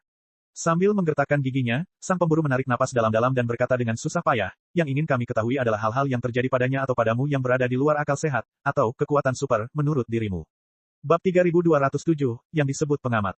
Ya, Zhang Danyu berkata dengan tergesa-gesa, anak ini baru saja memakan $300–500 selada tulang kasar oleh saya malam sebelumnya, dan keesokan paginya, dia memakan sepanci besar pangsit goreng dan roti dengan tambahan $100 tanpa berkedip. Dia memakan uang jajan saya selama setengah bulan. Dia bahkan melubangi dinding saya dan merobek kamus yang begitu tebal. Ini benar-benar kekuatan super. Aku tahu semua itu. Pemburu itu melanjutkan, tentu saja, dia adalah seorang awakener yang telah membangkitkan setidaknya 5 ingatan. Kalau tidak, dia tidak akan mampu melukai si harimau belang dan memaksa Malam Putih untuk menunjukkan kemampuan aslinya. Baiklah, izinkan saya mengajukan pertanyaan lain. Mengapa mahasiswa bernama Li Yao datang menemui Anda? Mengapa dia menganalisis Yayasan Bahtera dan organisasi apokaliptik bersama Anda? Saya benar-benar tidak tahu. Zhang Danyu menjawab dengan jujur, dia mengatakan banyak hal aneh dan gila. Aku sama sekali tidak mempercayainya, tetapi keadaan menentukan segalanya. Aku hanya bisa setuju dengannya dan berusaha sebaik mungkin untuk menghadapinya. Akhirnya, bala bantuan dari sektor asal surga tiba. Petik 2 titik titik titik. Baiklah, mungkin kamu tidak tahu lebih banyak tentang hal itu daripada kami. Si pemburu berkata, kita kesampingkan dulu mahasiswa aneh itu. Lagi pula, kami lebih tertarik padamu, Master Niu. Suara Zhang Danyu berubah sekali lagi. Dari suaranya yang serak, berubah menjadi suara ayam betina. Siapa sebenarnya yang telah aku sakiti? Aku selalu mematuhi hukum dan percaya pada organisasi dan pemerintah. Aku tidak mencuri, aku tidak merampok, dan aku tidak bertindak seperti penjahat. Aku tidak punya hal yang lebih baik untuk dilakukan selain tinggal di rumah dan menulis buku. Mengapa kalian semua mencariku? Dan itu hanya mahasiswa kekar atau agen pria berjas hitam dan berkacamata hitam. Ya, itulah yang perlu kita cari tahu juga. Pemburu itu tampaknya menunjukkan sesuatu kepada Zhang Danyu. Tuan Niu, tolong lihat ini.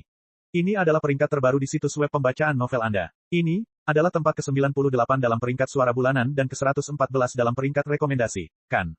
Ya, itu aku. Zhang Danyu berkata tanpa malu-malu, ya ampun, suara bulanan-bulan ini benar-benar masuk dalam 100 teratas. Lumayan. Ini patut dirayakan. Lalu, apa masalahnya? Tidak ada yang salah. Hanya saja tidak konsisten dengan operasi kami sebelumnya. Pemburu itu berkata, Tuan Niu, Anda tidak perlu gugup. Memang benar bahwa, organisasi apokaliptik, telah membunuh banyak orang di masa lalu. Dalam kata-kata Anda, pencipta dunia fantasi. Jangan bicara tentang apakah ini pelanggaran kode moral atau bahkan, tidak manusiawi, percayalah. Kami memiliki penjelasan yang sangat masuk akal untuk memastikan bahwa pemusnahan seperti itu tidak bertentangan dengan kode moral dan kemanusiaan, melainkan tindakan yang diperlukan untuk menjaga ketertiban dunia. Namun, apakah itu baik atau jahat, penyaringan kami terhadap daftar yang dihapus sangat ketat. Secara umum, hanya ada dua jenis, pencipta dunia fantasi, yang layak dipantau atau bahkan dibunuh. Pertama, bisa jadi kreator yang karyanya tersebar luas dan cukup berpengaruh untuk memicu resonansi jiwa miliaran orang. Misalnya, Father of the Star Ring, Galliot. Dalam World of Star Ring, di internet, paling banyak puluhan juta orang bermain game daring pada saat yang sama, dan miliaran orang dipengaruhi oleh turunan dan subkultur. Tidak sulit membayangkan seberapa berpengaruh kata-kata dan tindakannya dan berapa banyak orang yang akan terbangun. Kedua, tentu saja, kami bukanlah ahli teori prestasi. Mungkin sebagian dari pengamat telah membangkitkan ingatan mereka yang sangat awal, dan potongan-potongan yang rusak dan aneh itu bukanlah karya yang paling populer. Namun, paling tidak, kreativitas, daya cipta, gairah, dan ketulusan yang mereka tunjukkan dalam karya-karya mereka tidak dapat disembunyikan. Dengan kata lain, paling tidak, mereka tidak populer. Sekalipun mereka tidak populer, setidaknya ada beberapa hal penting dalam karya-karya mereka yang dapat dirasakan oleh para ahli di organisasi kami. Namun, mengenai pekerjaanmu, Tuan Niu, saya tidak tahu apakah itu akan melukai harga diri Anda atau tidak, tetapi pemantauan dan penghapusan penulis daring di masa lalu dapat diukur dari segi pengaruh dan popularitas. Paling tidak, Anda harus berada di peringkat 50 teratas, 30 teratas, dan bahkan 10 teratas dalam peringkat komprehensif serupa sebelum Anda memasuki pandangan kami. Mengenai kualitas, izinkan saya melihat bagaimana saya harus mengomentari kualitas buku Anda. Saya sendiri telah membaca hampir 100 bab. Kesimpulan pribadi saya adalah Anda tidak sepadan dengan sumber daya sektor asal surga untuk memantau dan menghapus bahkan seorang pekerja sementara. Jika sesuatu terjadi pada Anda, itu pasti bukan perbuatan kami tetapi kecelakaan nyata. Apakah Anda mengerti maksud saya? Yah, begitulah. Zhang Danyu berkata, tidak, saya masih tidak mengerti. Anda tidak ingin menghapus saya, dan saya tidak ingin dihapus. Bukankah ini sudah diputuskan? Saya akan menulis buku saya dengan jujur, dan Anda akan bertanggung jawab untuk menyingkirkan orang-orang yang berada di atas saya dalam peringkat suara dan rekomendasi bulanan. Tidak masalah. Saya tidak keberatan. Lalu mengapa Anda mencari saya? Bukan kami yang mencarimu, tetapi seseorang dari Yayasan ARK. Lebih tepatnya, Red Paul, pemimpin Yayasan ARK, sedang mencarimu. Pemburu itu berkata, kamu mungkin menganggap Yayasan ARK sebagai organisasi teroris yang membahayakan dunia. Organisasi teroris seperti itu tentu saja akan diawasi dan diserang oleh seluruh dunia. Sebagai pemimpin organisasi teroris, sangat penting bagimu untuk menyembunyikan diri dan berusaha untuk tidak membocorkan informasi apapun. Jika kamu melakukannya, kamu mungkin akan diserang oleh seluruh dunia. Apakah kamu mengerti? Ini adalah kedua kalinya Liao mendengar nama Tiang Merah. Ternyata pria itu adalah pemimpin Yayasan Bahtera. Namun, mengapa teori Hunter, Hugo Smith begitu aneh? Mengapa ARK Foundation menjadi organisasi teroris yang membahayakan dunia? Karena dia telah mengakui bahwa organisasinya melakukan pembunuhan massal di pameran T3, tidak mungkin dia bisa mengabaikan tuduhan itu. Bukankah seharusnya, kiamat, adalah organisasi teroris? Aku rasa aku mengerti. Namun Zhang Danyu melanjutkan, sama seperti teroris yang bersembunyi di pegunungan dan gurun. Saya ingat ada seorang pemimpin organisasi teroris yang sangat terkenal 2 tahun lalu. Yang berjanggut panjang dan bersanggul besar. Keberadaannya dibocorkan melalui ponselnya, dan dia terbunuh oleh tim penyerang dan beberapa rudal. Ya, bagi para pemimpin organisasi teroris, keberadaan adalah hal yang paling penting. Sangat tidak masuk akal untuk muncul tanpa alasan yang kuat kecuali jika misinya sangat penting sehingga mereka harus mengambil risiko berapapun biayanya. Pemburu itu berkata, percayalah. Tiang Merah, dari Yayasan Bahtera jelas bukan orang yang tidak rasional. Dia tidak pernah membuat kesalahan atau mengambil risiko.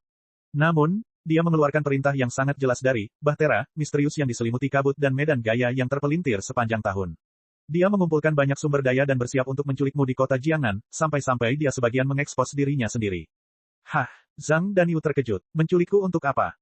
Saya tidak tahu. Itu belum semuanya. Pemburu itu melanjutkan, hampir bersamaan dengan Tiang Merah, mengeluarkan perintah. Nabi, dari sektor asal surga menerima wahyu dan mengetahui keberadaanmu. Dia meminta kami untuk mengikuti petunjuk dan menyelidiki. Semakin kami menyelidiki, semakin terkejut kami. Ternyata, Tiang Merah tidak hanya memperhatikanmu sekarang tetapi juga setengah tahun yang lalu. Tetapi pada saat itu, dia terlalu takut untuk menyerang kami dan hanya mengawasimu secara diam-diam. Baru setelah datangnya kiamat dan runtuhnya dunia, dia mengambil tindakan. Oleh karena itu, mohon beritahu saya, Master Niu. Mengapa seorang penulis yang relatif biasa seperti Anda mendapat perhatian dari Red Pole, dari Ark Foundation, dan Prophet, dari Apocalyptic Organization? Rahasia apa yang dibanggakan oleh novel 40,000 Years of Cultivators? Zhang Danyu terdiam lama sekali. Dia tampak sedang berpikir keras. Aku tidak tahu banyak tentang struktur kedua organisasi kalian, tapi sepertinya, Tiang Merah, dari Yayasan Bahtera dan Nabi, dari sektor asal surga keduanya adalah pemimpin, kan? Zhang Danyu bertanya. Itu benar, kata si pemburu. Maka, wajar saja jika pemimpin kedua negara adik kuasa itu adalah orang-orang yang memiliki kebijaksanaan luar biasa dan mengetahui misteri-misteri yang tidak dapat diketahui oleh orang biasa. Zhang Danyu bertanya lagi. Memang, kata si pemburu. Lalu, apakah mungkin? Zhang Danyu berkata, pemimpin Yayasan Bahtera, Tiang Merah, dan pemimpin sektor asal surga, Nabi, membaca novelku pada saat yang sama dan menemukan bakatku yang tersembunyi di antara kalimat dan di luar pemahaman orang biasa. Petik 2. Tidak, si pemburu berkata dengan dingin. Aku tidak tahu. Zhang Danyu terdengar seperti hendak menangis. Hunter, kau harus percaya padaku. Kau harus percaya padaku apapun yang terjadi. Lihat aku. Apakah kau pikir aku tipe orang yang tegas dan pantang menyerah, tidak takut dengan kekerasan, dan bisa tetap diam saat menghadapi paksaan dan tekanan? Tidak terlihat seperti itu. Sang pemburu merenung cukup lama. Secara umum, pengamat adalah anomali di antara mereka yang telah terbangun. Mereka mungkin belum membangkitkan kekuatan yang luar biasa, tetapi mereka seringkali dapat mengamati bagian terdalam dari jiwa mereka dan mengingat rahasia-rahasia yang tak terhitung jumlahnya dari masa lalu yang jauh. Didukung oleh ingatan dan rahasia kuno, mereka membanggakan jiwa, kepribadian, dan kemauan yang kuat dan murni. Mereka bisa terpuruk dan putus asa, tetapi mereka bisa sangat bangga. Mereka tidak cocok dengan dunia karena mereka memiliki dunia mereka sendiri yang indah dan mandiri. Mereka adalah raja-raja dunia yang mereka ciptakan. Sampai saat tubuh mereka binasa, mereka akan berjuang untuk mempertahankan dunia mereka. Sejujurnya, kalian tidak terlihat seperti pengamat seperti itu. Aku juga tidak ingin menjadi pengamat. Kenapa kau tidak membiarkanku pergi saja? Aku berjanji tidak akan memberitahu siapapun, aku orang yang pendiam. Zhang Danyu berkata dengan nada menyedihkan, atau lebih tepatnya, apakah kamu punya peralatan penghapus ingatan?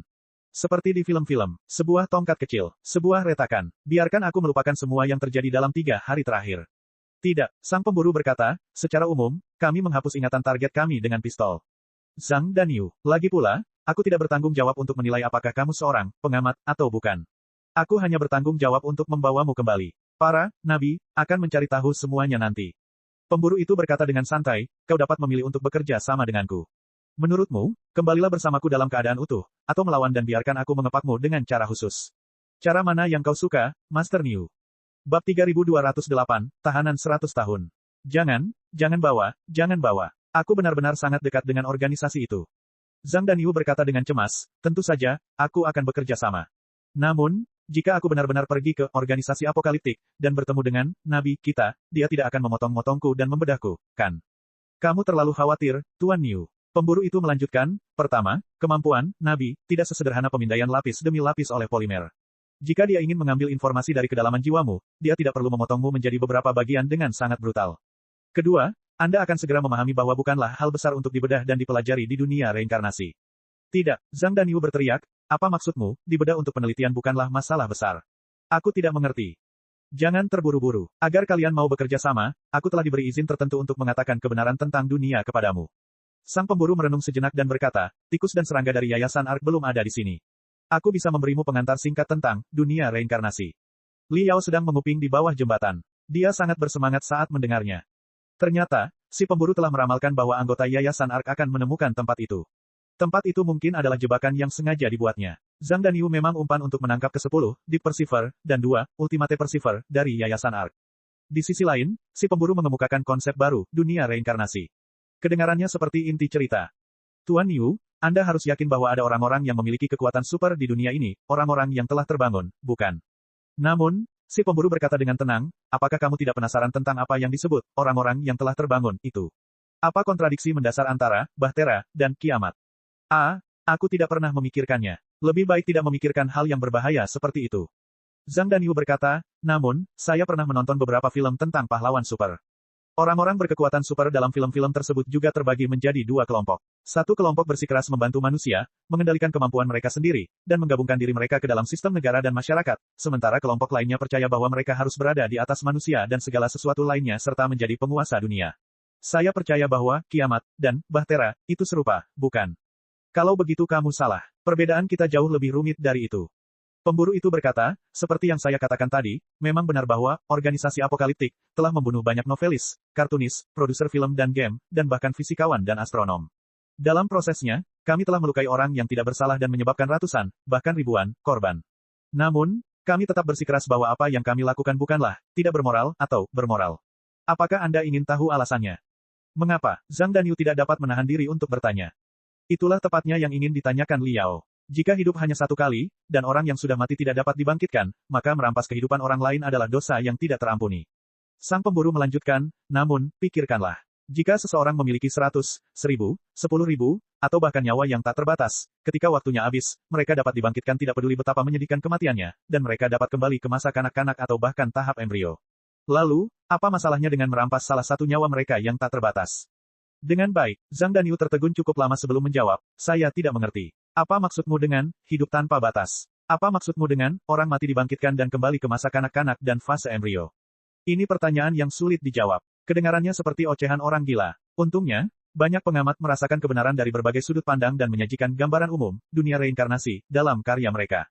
Sang pemburu berkata, Tuan Niu, saya tidak tahu apakah Anda pernah membaca novel atau film, yang menceritakan tentang tokoh utama yang dipenjara di sungai waktu pada hari yang sama.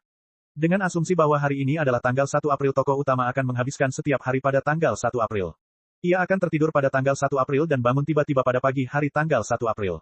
Kecuali dirinya sendiri, segala sesuatu dan semua orang di sekitarnya telah terjadi berkali-kali. Siklus ini terus berlanjut. Jika kuncinya tidak ditemukan, reinkarnasi waktu tidak akan pernah terputus. Ia akan hidup pada tanggal 1 April selamanya. Yah, aku pernah melihatnya sebelumnya. Zhang Danyu berkata, lingkaran waktu, seperti itu adalah tema yang relatif umum dalam fiksi ilmiah, bukan? Saya ingat ada seorang penulis fiksi ilmiah terkenal di negara kita bernama, Guru Liu Wenli, yang menulis karya klasik jenis ini yang disebut, Tahanan Hari Ini. Oh, betul, saya juga pernah menonton film berjudul, Hari Tikus. Film itu memiliki makna yang mirip. Oh, ada juga beberapa film berjudul, Borderline Tomorrow, Source Code, Horrible Cruise, Happy Death Day, dan seterusnya. Detailnya agak berbeda, tetapi semuanya tentang lingkaran waktu. Tokoh utama dalam film itu seperti memainkan permainan yang sangat sulit yang terus-menerus dimuat ulang. Jika dia tidak hati-hati, dia akan gagal. Untungnya, setelah setiap kegagalan, dia dapat membaca catatan, dan kembali ke awal waktu dan memulai dari awal lagi. Tunggu, apa maksudmu? Apakah kamu mengatakan bahwa novel dan film itu tidak dibuat-buat, tetapi memantulkan kebenaran dunia kita sampai batas tertentu? Senang sekali kamu mengerti hal itu. Sang pemburu berkata dengan tenang, kalau begitu, jika aku memberitahumu bahwa dunia kita, planet biru di bawah kaki kita, dan roh semua makhluk hidup, yang tinggal di planet itu seperti tokoh utama dalam karya yang kamu sebutkan tadi, terjebak di bagian tertentu dari alur waktu dan menjadi tahanan yang menyedihkan di penjara waktu yang tak berujung, kamu tidak akan terkejut, bukan? Apa? Zhang Danyu berkata dengan cepat, itu tidak mungkin. Di bawah jembatan, Li Yao pun tercengang dan tidak tersadar untuk waktu yang lama. Namun, gelombang yang memantul jauh di dalam otaknya membuka lebih banyak kepingan memori dan menampilkan kembali adegan-adegan dari kehidupan sebelumnya, dan bahkan kehidupan sebelumnya dengan jelas di hadapannya. Dunia adalah labirin reinkarnasi dan kurungan waktu. Mereka semua adalah orang-orang yang tidak cocok di labirin dan tahanan yang dijatuhi hukuman mati. Saya bisa memahami reaksi Anda, Master Niu. Memang 100 kali lebih sulit untuk menerima bahwa bumi yang indah di bawah kaki kita adalah penjara waktu yang tak terbatas daripada menerima kekuatan super, biasa, seperti bola api dan busur listrik. Percaya atau tidak, saya hanya menjalankan perintah, ramalan, dan memberitahu Anda semuanya dengan sederhana. Sang pemburu berkata dengan santai, tentu saja, ini berbeda dari novel dan film fiksi ilmiah pembalikan waktu. Tokoh utama dalam karya tersebut sering terjebak pada hari yang sama dan hanya dapat menjalani siklus selama 1 hingga 2 bulan saja. Namun di bumi kita, dari akhir abad ke-20 hingga pertengahan abad ke-21, antara 50 hingga 60 tahun, 60 hingga 70 tahun, dan tidak lebih dari 100 tahun, siklus tanpa akhir sedang berlangsung. Durasi spesifiknya bergantung pada kinerja semua penduduk bumi dalam pembalikan tersebut. Demi kemudahan pemahaman, Anda dapat dengan mudah membayangkan bahwa titik awal waktu di dunia kita adalah tahun 1980. Semua kondisi awal dimasukkan pada tahun 1980 dan berjalan sesuai dengan logika dan aturan tertentu. Setelah sekitar 50 hingga 100 tahun, sejumlah besar jebakan logika, kesalahan aturan, dan data meluap secara bertahap. Pada akhirnya, ketika kesalahan informasi melampaui rentang kritis, seluruh dunia akan mengalami ribut. Tentu saja, ini juga dapat disebut reinkarnasi. Ini akan kembali ke tahun 1980 dan mengulang semuanya. Zhang dan Yu tercengang. Liao juga berjongkok di bawah jembatan. Dia sangat terkejut hingga tidak bisa bernapas dalam waktu lama. Meskipun kedengarannya sulit dipercaya, kamu seharusnya menyadari beberapa jejaknya, kan? Apakah mahasiswa bernama Liao tidak memberitahumu tentang beberapa mimpi aneh, atau apakah dia menguasai beberapa keterampilan yang sama sekali tidak mungkin dipahami dalam kehidupan ini? Pemburu itu melanjutkan, termasuk seluruh jaringan, ada banyak orang yang terbangun, yang tidak tahu apa yang sedang terjadi. Mereka membicarakan tentang hal-hal aneh yang telah terjadi pada mereka dan serangga dunia. Sekarang setelah kamu dan Liao membicarakan tentang Yayasan Ark, tidak mungkin kamu tidak tahu apapun tentang rumor tersebut, kan?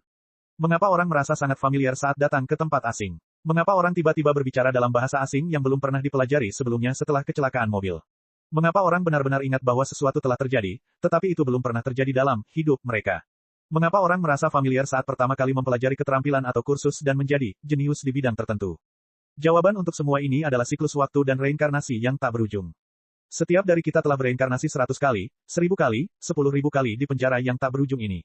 Kita telah memainkan berbagai peran yang berbeda dalam reinkarnasi yang tak terhitung jumlahnya. Kita telah mengalami berbagai kehidupan yang penuh warna dan beragam. Tentu saja, kita juga telah mempelajari berbagai bahasa dan keterampilan. Dalam kebanyakan kasus, ketika ribut atau reinkarnasi dimulai, kita harus melupakan semua yang terjadi di kehidupan kita sebelumnya. Namun, selalu ada celah dan kesalahan. Akan selalu ada seseorang yang samar-samar mengingat sesuatu dari kehidupan mereka sebelumnya atau bahkan, sesuatu dari masa lalu yang sangat, sangat lama, sesuatu yang tidak terlalu menyenangkan. Tapi, aku tidak tahu apakah aku harus mempercayainya atau tidak. Tapi mari kita kesampingkan dulu kebenarannya. Kenapa? Zhang dan Yu berteriak, mengapa ada yang namanya siklus waktu tak terbatas? Apa gunanya mengulang omong kosong seperti itu dan terjebak selama beberapa dekade atau bahkan berabad-abad? Dalam legenda Yunani kuno, Sisyphus menyinggung para dewa. Untuk menghukumnya, para dewa menuntut agar ia mendorong batu raksasa ke puncak gunung. Karena batu itu begitu berat sehingga terguling menuruni gunung sebelum mencapai puncak, semua usahanya sebelumnya menjadi sia-sia. Oleh karena itu, ia melakukan hal yang sama berulang-ulang. Sang pemburu bertanya balik, apa arti batu raksasa milik Sisyphus? Tanda pisah. Bab ini didedikasikan untuk Master Liu Wenyang, seorang penulis fiksi ilmiah yang meninggal muda. Karyanya, One Day in Jail, merupakan salah satu inspirasi bagi banteng tua, bukan banteng muda. Saya sungguh-sungguh merekomendasikannya kepada semua orang. Karyanya dan dunia fiksi ilmiah, pada masanya benar-benar menghadirkan kesenangan dan fantasi yang tak ada habisnya bagi banteng muda di masa mudanya. Sayang sekali surga iri pada mereka yang berbakat. Betapa ia berharap ada reinkarnasi di dunia ini sehingga Guru Liu dapat terus menunjukkan bakatnya dan bertahan dalam hasratnya di dunia yang baru, cemerlang, dan sulit dipercaya. Bab 3209, Sipir dan Pelarian Penjara. Jadi, ini hukuman. Suara Zhang dan Yu bergetar. Tapi apa salah kami sehingga kami harus menerima hukuman seperti itu? Kami, semua penduduk bumi tidak melakukan apapun. Hanya karena kita tidak melakukan kesalahan apapun saat ini, bukan berarti kita tidak melakukan kesalahan apapun di masa lalu. Sang pemburu melanjutkan dengan dingin, dahulu kala, mungkin puluhan ribu kali lalu, sebelum semuanya dimulai, kita, semua penduduk bumi, membuat kesalahan yang tak termaafkan. Kita semua adalah hewan berdarah dingin yang tak termaafkan, penjajah berdarah dan brutal, tawanan ambisi dan keserakahan kita sendiri. Didorong oleh keinginan kita yang tak ada habisnya, kita menyebabkan kerusakan yang tak dapat diperbaiki pada seluruh alam semesta dan hampir menghancurkan dunia dan diri kita sendiri. Oleh karena itu, seperti Sisyphus dalam legenda, kita terkunci dalam kurungan waktu ini selamanya. Di bumi yang terus berputar ini, kita terus-menerus mendorong batu raksasa di hati kita untuk menghukum dosa-dosa kita sedemikian rupa, meskipun itu tidak cukup untuk menghukum bahkan sebagian kecil dari dosa-dosa kita. Dengan baik, Zhang dan Yu jelas tidak yakin. Bibir Liao juga berkedut. Argumen bahwa kita dilahirkan dengan dosa asal, mungkin populer di barat, tetapi bagi orang timur yang percaya bahwa hidupku tergantung padaku dan bukan surga, mereka secara alami menentangnya. Lagi pula, ini bukan hanya hukuman. Sang pemburu melanjutkan, atau penebusan. Penebusan. Zhang dan Yu berkata, saya tidak mengerti. Pikirkan tentang novel dan film yang pernah Anda baca tentang lingkaran waktu. Apakah Anda menemukan kesamaan antara pemaparan tema dan penggambaran tokoh utama yang melarikan diri dari masalah? Sang pemburu melanjutkan, sebelum kita memasuki lingkaran waktu, sang tokoh utama seringkali adalah seseorang yang memiliki cacat psikologis serius dan mengalami kemunduran serta kemalangan. Ia mungkin menyalahkan alam semesta, mengeluh tentang hidupnya, dan merasa frustrasi tentang segala hal tentang dirinya. Ia bahkan mungkin membenci semua orang di sekitarnya dan tidak dapat melepaskan diri dari pusaran dan jurang tersebut. Suatu hari, ia jatuh ke dalam siklus waktu dan menghadapi tanggal 1 April yang berulang-ulang. Berkali-kali, kepalanya berdarah di depan dinding waktu. Tidak peduli seberapa banyak ia menangis dan berteriak untuk mengakhiri semuanya, ia tidak bisa. Hasilnya, sang tokoh utama perlahan belajar untuk memeriksa dirinya sendiri dalam kehidupan yang tampaknya membosankan dan berulang-ulang. Ia menemukan kekurangan dalam kepribadiannya, menemukan cara untuk membersihkan jiwanya, belajar untuk bergaul dengan orang lain secara harmonis, dan akhirnya menemukan makna hidup yang sebenarnya. Hanya dengan cara ini siklus waktu dapat berakhir, dan baru kemudian sang tokoh utama dapat melompat keluar dari tanggal 1 April. Master Niu, pikirkan baik-baik. Apakah sebagian besar pekerjaan pembalikan waktu mengikuti pola yang sama? Zhang Danyu berpikir sejenak dan berkata, kedengarannya benar. Tentu saja, karena itulah tujuan dunia reinkarnasi. Bukan hanya hukuman bagi kita, tetapi juga keselamatan tertinggi bagi kita. Sang pemburu melanjutkan, dulu, tangan kami berlumuran darah, dan jiwa kami dirusak oleh kegelapan dan kejahatan. Kejahatan kami tidak termaafkan. Metode biasa tidak cukup untuk membantu kami memperbaiki kesalahan dan mengembalikan kami ke keadaan normal. Itulah sebabnya kami dilemparkan ke dalam dunia reinkarnasi dan penjara waktu yang istimewa ini. Setelah setiap siklus di tempat ini, dosa-dosa di tubuh kami akan terhapus.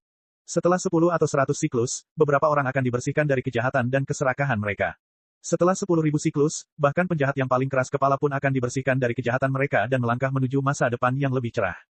Pada akhirnya, ketika semua penduduk bumi membersihkan dosa-dosa masa lalu, melupakan kejahatan masa lalu, dan sepenuhnya ditebus, siklus dunia reinkarnasi yang tak berujung akan berakhir. Kita akan melompat keluar dari tanggal 1 April, seperti para tokoh utama dalam novel fiksi ilmiah dan menyambut kehidupan baru yang cemerlang. Wah, kedengarannya luar biasa. Aku perlu waktu untuk memikirkannya dengan saksama. Kejutannya terlalu besar. Zhang Dapao berkata, maaf. Aku tidak tahu apa-apa tentang itu tadi malam. Pagi ini, aku tahu bahwa manusia bisa makan ratusan roti dalam sekali makan. Lalu, kau bilang padaku bahwa aku dulunya adalah penyerbu yang tidak bisa diampuni yang merusak alam semesta dan sedang dimodifikasi dalam penjara waktu dengan reinkarnasi tak terbatas. Wow, ini terlalu mendebarkan. Kepalaku sedang kacau sekarang. Aku perlu mencernanya dan memilah-milah pikiranku. Si penguping terdiam cukup lama. Liao bisa membayangkan ekspresi tercengang di wajah Zhang Danyu. Karena memang seperti itulah penampilannya saat ini. Setelah menunggu selama 3 menit, Zhang Danyu melanjutkan, namun, saya punya pertanyaan. Bagaimana sektor asal surga mengetahui hal yang sangat rahasia dan misterius seperti itu? Katakanlah, bahwa bumi yang kita tinggali ini benar-benar penjara yang tak terbatas. Siapakah yang mengurung kita di sini dan mengendalikan, berfungsinya dunia reinkarnasi? Pertanyaan ini sangat rumit, sulit untuk menjelaskannya secara rinci sebelum Anda terbangun.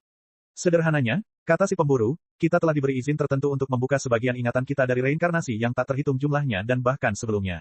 Hasilnya, kita telah memahami kekuatan super yang luar biasa dan mempelajari sebagian kebenaran. Setelah Anda lulus ujian, ramalan, dan membuktikan bahwa tidak ada masalah, Anda mungkin akan diberikan izin yang sesuai untuk membuka lebih banyak memori dan kemampuan. Anda akan mengerti semuanya saat itu.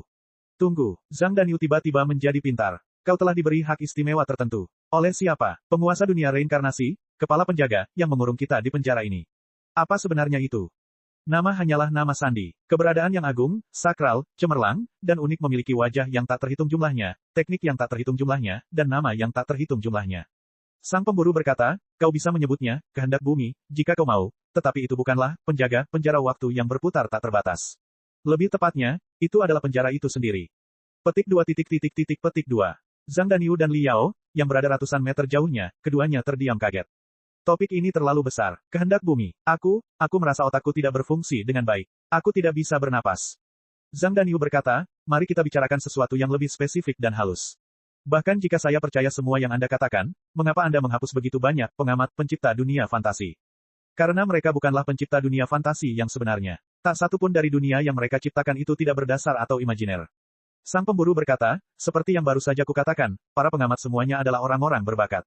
Mereka dapat mengamati penampilan mereka ratusan kali, ribuan kali, atau bahkan ribuan kali, sebelum mereka bereinkarnasi. Keberdosaan, haus darah, dan kebrutalan mereka tercermin dalam karya-karya mereka. Karya seperti itu kemungkinan besar akan beresonansi dengan sebagian penduduk bumi, yang merupakan para tahanan. Kejahatan yang ditekan dan dilupakan oleh para tahanan dengan susah payah akan dihidupkan kembali, dan penebusan ribuan reinkarnasi akan sia-sia. Mungkin, para pengamat terlalu bingung untuk memahami kekuatan besar dan berbahaya yang terkandung dalam karya mereka. Tidak adil bagi mereka untuk begitu saja menghapus karya mereka. Namun, untuk mencegah dosa masa lalu terulang kembali, kita tidak dapat mengambil risiko apapun. Bagaimanapun, setelah dosa-dosa masa lalu terhapus di kehidupan ini, mereka masih dapat dibangkitkan di kehidupan selanjutnya. Setelah 3 hingga 5 kali penghapusan, mungkin mereka akan melupakan masa lalu mereka dan berhenti menjadi pengamat. Kedengarannya seperti Anda melaksanakan perintah, kehendak bumi, dan membantunya menjaga ketertiban, dunia reinkarnasi, penjara waktu. Jika itu adalah penjaga, Anda mungkin adalah tahanan. Zhang Danyu berkata, apakah pemahaman saya benar? Anda dapat memikirkannya seperti itu. Sang pemburu melanjutkan, para nabi akan mengirimkan perintah, kehendak bumi, kepada kita, yaitu kiamat yang sakral. Dengan restu dari kiamat, kita akan diberikan hak istimewa yang melampaui tahanan biasa, dan ingatan serta kemampuan tertentu akan dibangkitkan. Kita bahkan dapat membawa ingatan dan kemampuan tersebut ke reinkarnasi berikutnya dan menjadi tahanan istimewa. Bagaimana dengan Yayasan Ark? Zhang Danyu berkata, kalian adalah narapidana teladan, dan narapidana. Apa mereka? Tentu saja, tahanan yang paling berbahaya, brutal, dan keras kepala. Sang pemburu mendesah dan berkata, setelah reinkarnasi yang tak terhitung jumlahnya, sebagian besar tahanan telah melupakan dosa-dosa masa lalu dan menyadari kesalahan mereka. Mereka akan bertobat dan memperbaiki kesalahan mereka dengan jujur. Menurut perkataanmu, mereka akan membuka lembaran baru dan percaya bahwa, selama mereka bertahan, kita akan ditebus pada akhirnya dan diterima kembali oleh kehendak bumi. Namun, selalu ada sekelompok kecil fanatik yang tidak dapat ditebus di penjara manapun. Orang-orang yang tidak patuh hukum ini sama sekali tidak menyesali dosa-dosa masa lalu mereka juga tidak siap untuk mematuhi semua aturan dan sistem di penjara. Mereka tidak pernah berpikir untuk menerima modifikasi dengan patuh sampai hari mereka dibebaskan dari penjara. Sebaliknya, mereka berencana untuk menggunakan metode mereka sendiri untuk keluar dari penjara, atau bahkan menghancurkan seluruh penjara dan bumi yang suci. Hancurkan bumi, hancurkan bumi, hancurkan bumi. Ketika Liao mendengar bagian ini, dia tiba-tiba merasakan ada suara berdengung di kedalaman otaknya. Seolah-olah serangga kecil yang terbakar merangkak di sana-sini, menyebabkan kepalanya sakit kepala. Dia tidak bisa menahan diri untuk tidak mengerang dalam badai.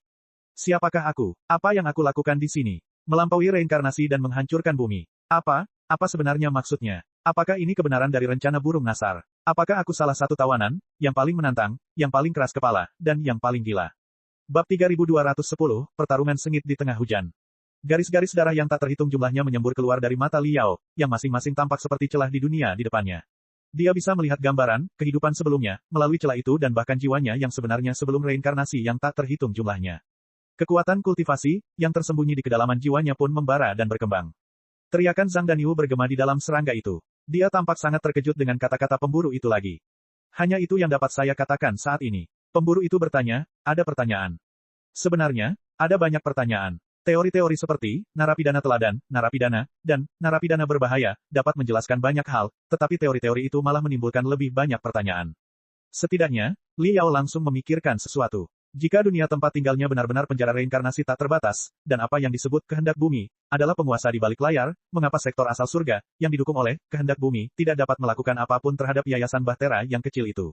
Aneh sekali, bukan? Karena seluruh bumi adalah penjara yang dapat melakukan hal yang tidak dapat dipercaya seperti putaran waktu, mengapa penjara itu tidak dapat mengunci semua anggota yayasan Ark, termasuk pemimpin misterius Tiang Merah, dan membunuhnya secara langsung?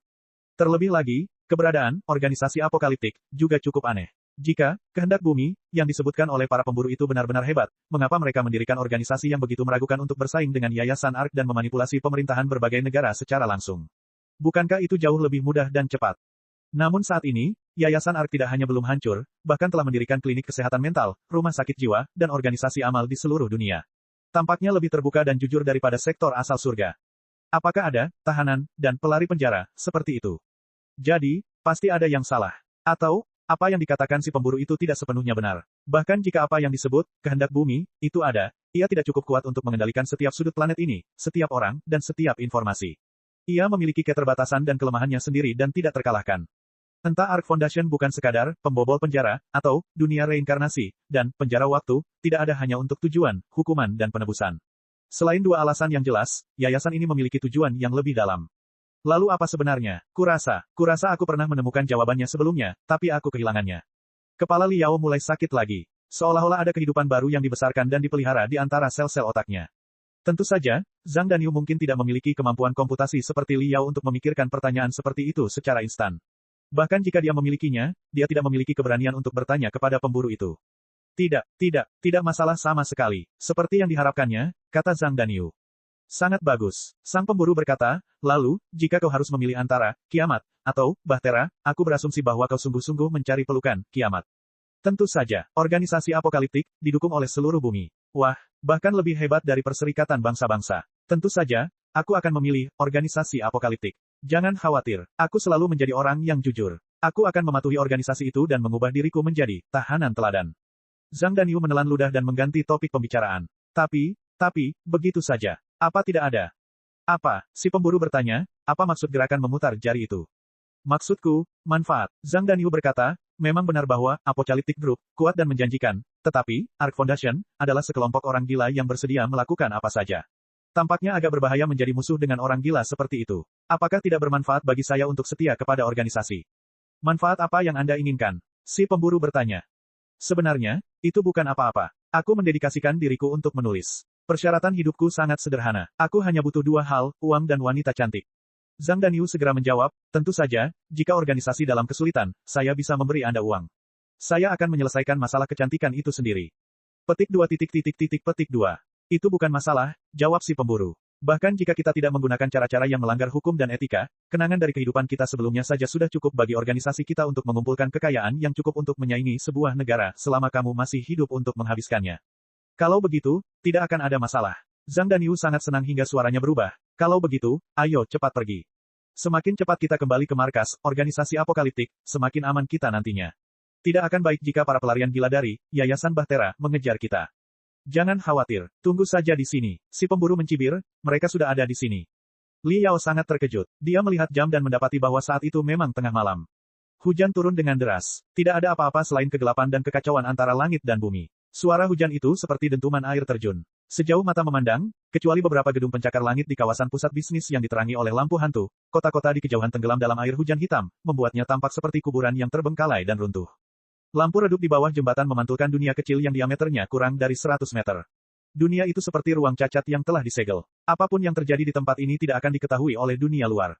Itu benar-benar tempat dan hari yang paling cocok untuk pertempuran kebangkitan.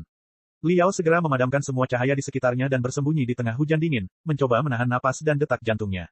Tetapi setiap rambut di tubuhnya berdiri seperti antena sementara dia mengamati ruang di sekelilingnya dengan waspada. Hai, di tengah hujan lebat, di tengah suara ledakan air terjun yang memekakkan telinga, beberapa suara samar udara yang terkoyak bergema. Kemudian, beberapa bayangan setipis jaring laba-laba menembus gedung dengan kecepatan yang bahkan sulit dibedakan oleh Li Yao. Astaga, suara-suara keras bergema di dalam alat deteksi. Koneksi antara Li Yao dan Zhang Danyu terputus seketika. Tampaknya ada semacam kekuatan aneh yang mengunci gedung kekayaan itu, mencegah sinyal atau riak apapun di dalamnya bocor keluar. Kemudian, terjadi keheningan selama 3 menit. Bahkan beberapa jendela gedung yang terang benderang meredup satu persatu. Sementara itu, suasana aneh, intens, dan menindas mulai terasa dalam kegelapan, seolah-olah dua kekuatan yang berlawanan saling bersaing. Mereka memutarbalikkan dan merobek seluruh gedung pencakar langit, membuat gedung yang tingginya lebih dari 40 lantai itu berguncang hebat dan hampir runtuh. Akhirnya, ledakan. Sebuah ledakan keras menggema di dalam gedung. Seseorang telah bergerak. Ledakan itu tampaknya menjadi awal dari pertempuran sengit. Hanya dalam 1 detik, Li Yao merasakan bahwa gedung yang kaya itu telah berubah menjadi pusat pusaran energi. Sebuah gunung berapi dan tornado tampaknya meledak di dalam gedung pada saat yang bersamaan. Dinding kaca yang mengelilingi gedung itu awalnya meledak. Kemudian, banyak bola api dan busur listrik melesat keluar dari jendela yang kosong. Api dan kilat itu seperti binatang hidup yang merangkak naik, menjilati, dan menelan jendela. Li Yao bahkan melihat seseorang, dia tidak yakin apakah pihak lain itu masih manusia standar atau tidak, karena orang itu telah menumbuhkan sepasang sayap besar di punggungnya. Dia melompat keluar jendela dan terbang di udara, tetapi hujan deras membasahi sayapnya, membuatnya sulit untuk bergerak dan berputar. Segera, dia terkena beberapa peluru yang melonjak dengan rune. Kemudian, sesuatu yang mengerikan terjadi. Saat peluru mengenainya, beberapa sambaran petir melonjak keluar dari awan tebal dan menghantamnya dengan keras, langsung membakar manusia burung bersayap itu menjadi arang. Adegan yang mengejutkan itu membuat Li Yao diam-diam mendecak lidahnya. Namun, dia tidak ragu atau mundur. Dia melesat masuk ke dalam gedung bagaikan anak panah yang dilepaskan dari busurnya. Meskipun Zhang Danyu adalah seorang pria yang tidak punya nyali atau keberanian, tidak punya rasa keadilan dalam hal keuntungan, dan menghargai tubuhnya karena nafsu, dialah satu-satunya petunjuk bagi Li Yao untuk meningkatkan kultivasinya dan menemukan jawabannya.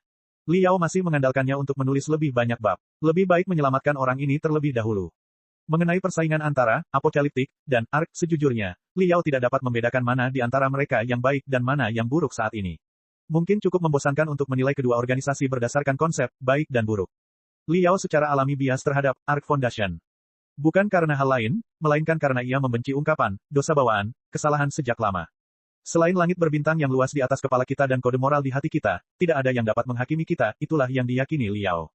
Sekalipun, kehendak bumi, itu ada, bukankah, menaklukkan bumi, adalah sesuatu yang seharusnya dilakukan semua makhluk. Namun perasaan seperti itu tidak cukup baginya untuk langsung memilih Ark Foundation. Karena misteri yang menyelimuti Ark Foundation belum terpecahkan, bagaimana organisasi tersebut dapat bertahan dari penindasan, kehendak bumi, dan tetap beroperasi secara terbuka. Apakah mereka, tahanan, yang sebenarnya atau ada yang salah? Li Yao memutuskan untuk mengamati sejenak setelah dia menyelamatkan Zhang Danyu. Sambil berpikir, Li Yao merangkak ke garasi bawah tanah Fortune Plaza. Garasi bawah tanah itu dulunya memiliki fasilitas drainase yang sangat efisien, tetapi tampaknya telah disabotase oleh para penyusup. Setelah beberapa jam hujan lebat, air di sini sudah setinggi lutut. Sistem penerangan juga tidak berfungsi, membuat tempat itu menjadi gelap gulita. Liao dengan cepat mengamati sekelilingnya dan menggambar peta 3D medan perang dengan cetak biru pembangunan kekayaan. Sepertinya lebih cepat untuk menggunakan tangga darurat. Lagi pula, Apokalipse dan Ark telah terlibat dalam pertempuran sengit. Tidak mungkin mereka mengerahkan pasukan besar di tangga darurat. Liao bergumam pada dirinya sendiri, tapi tabung ventilasi di dekat sini juga terlihat sangat menggoda.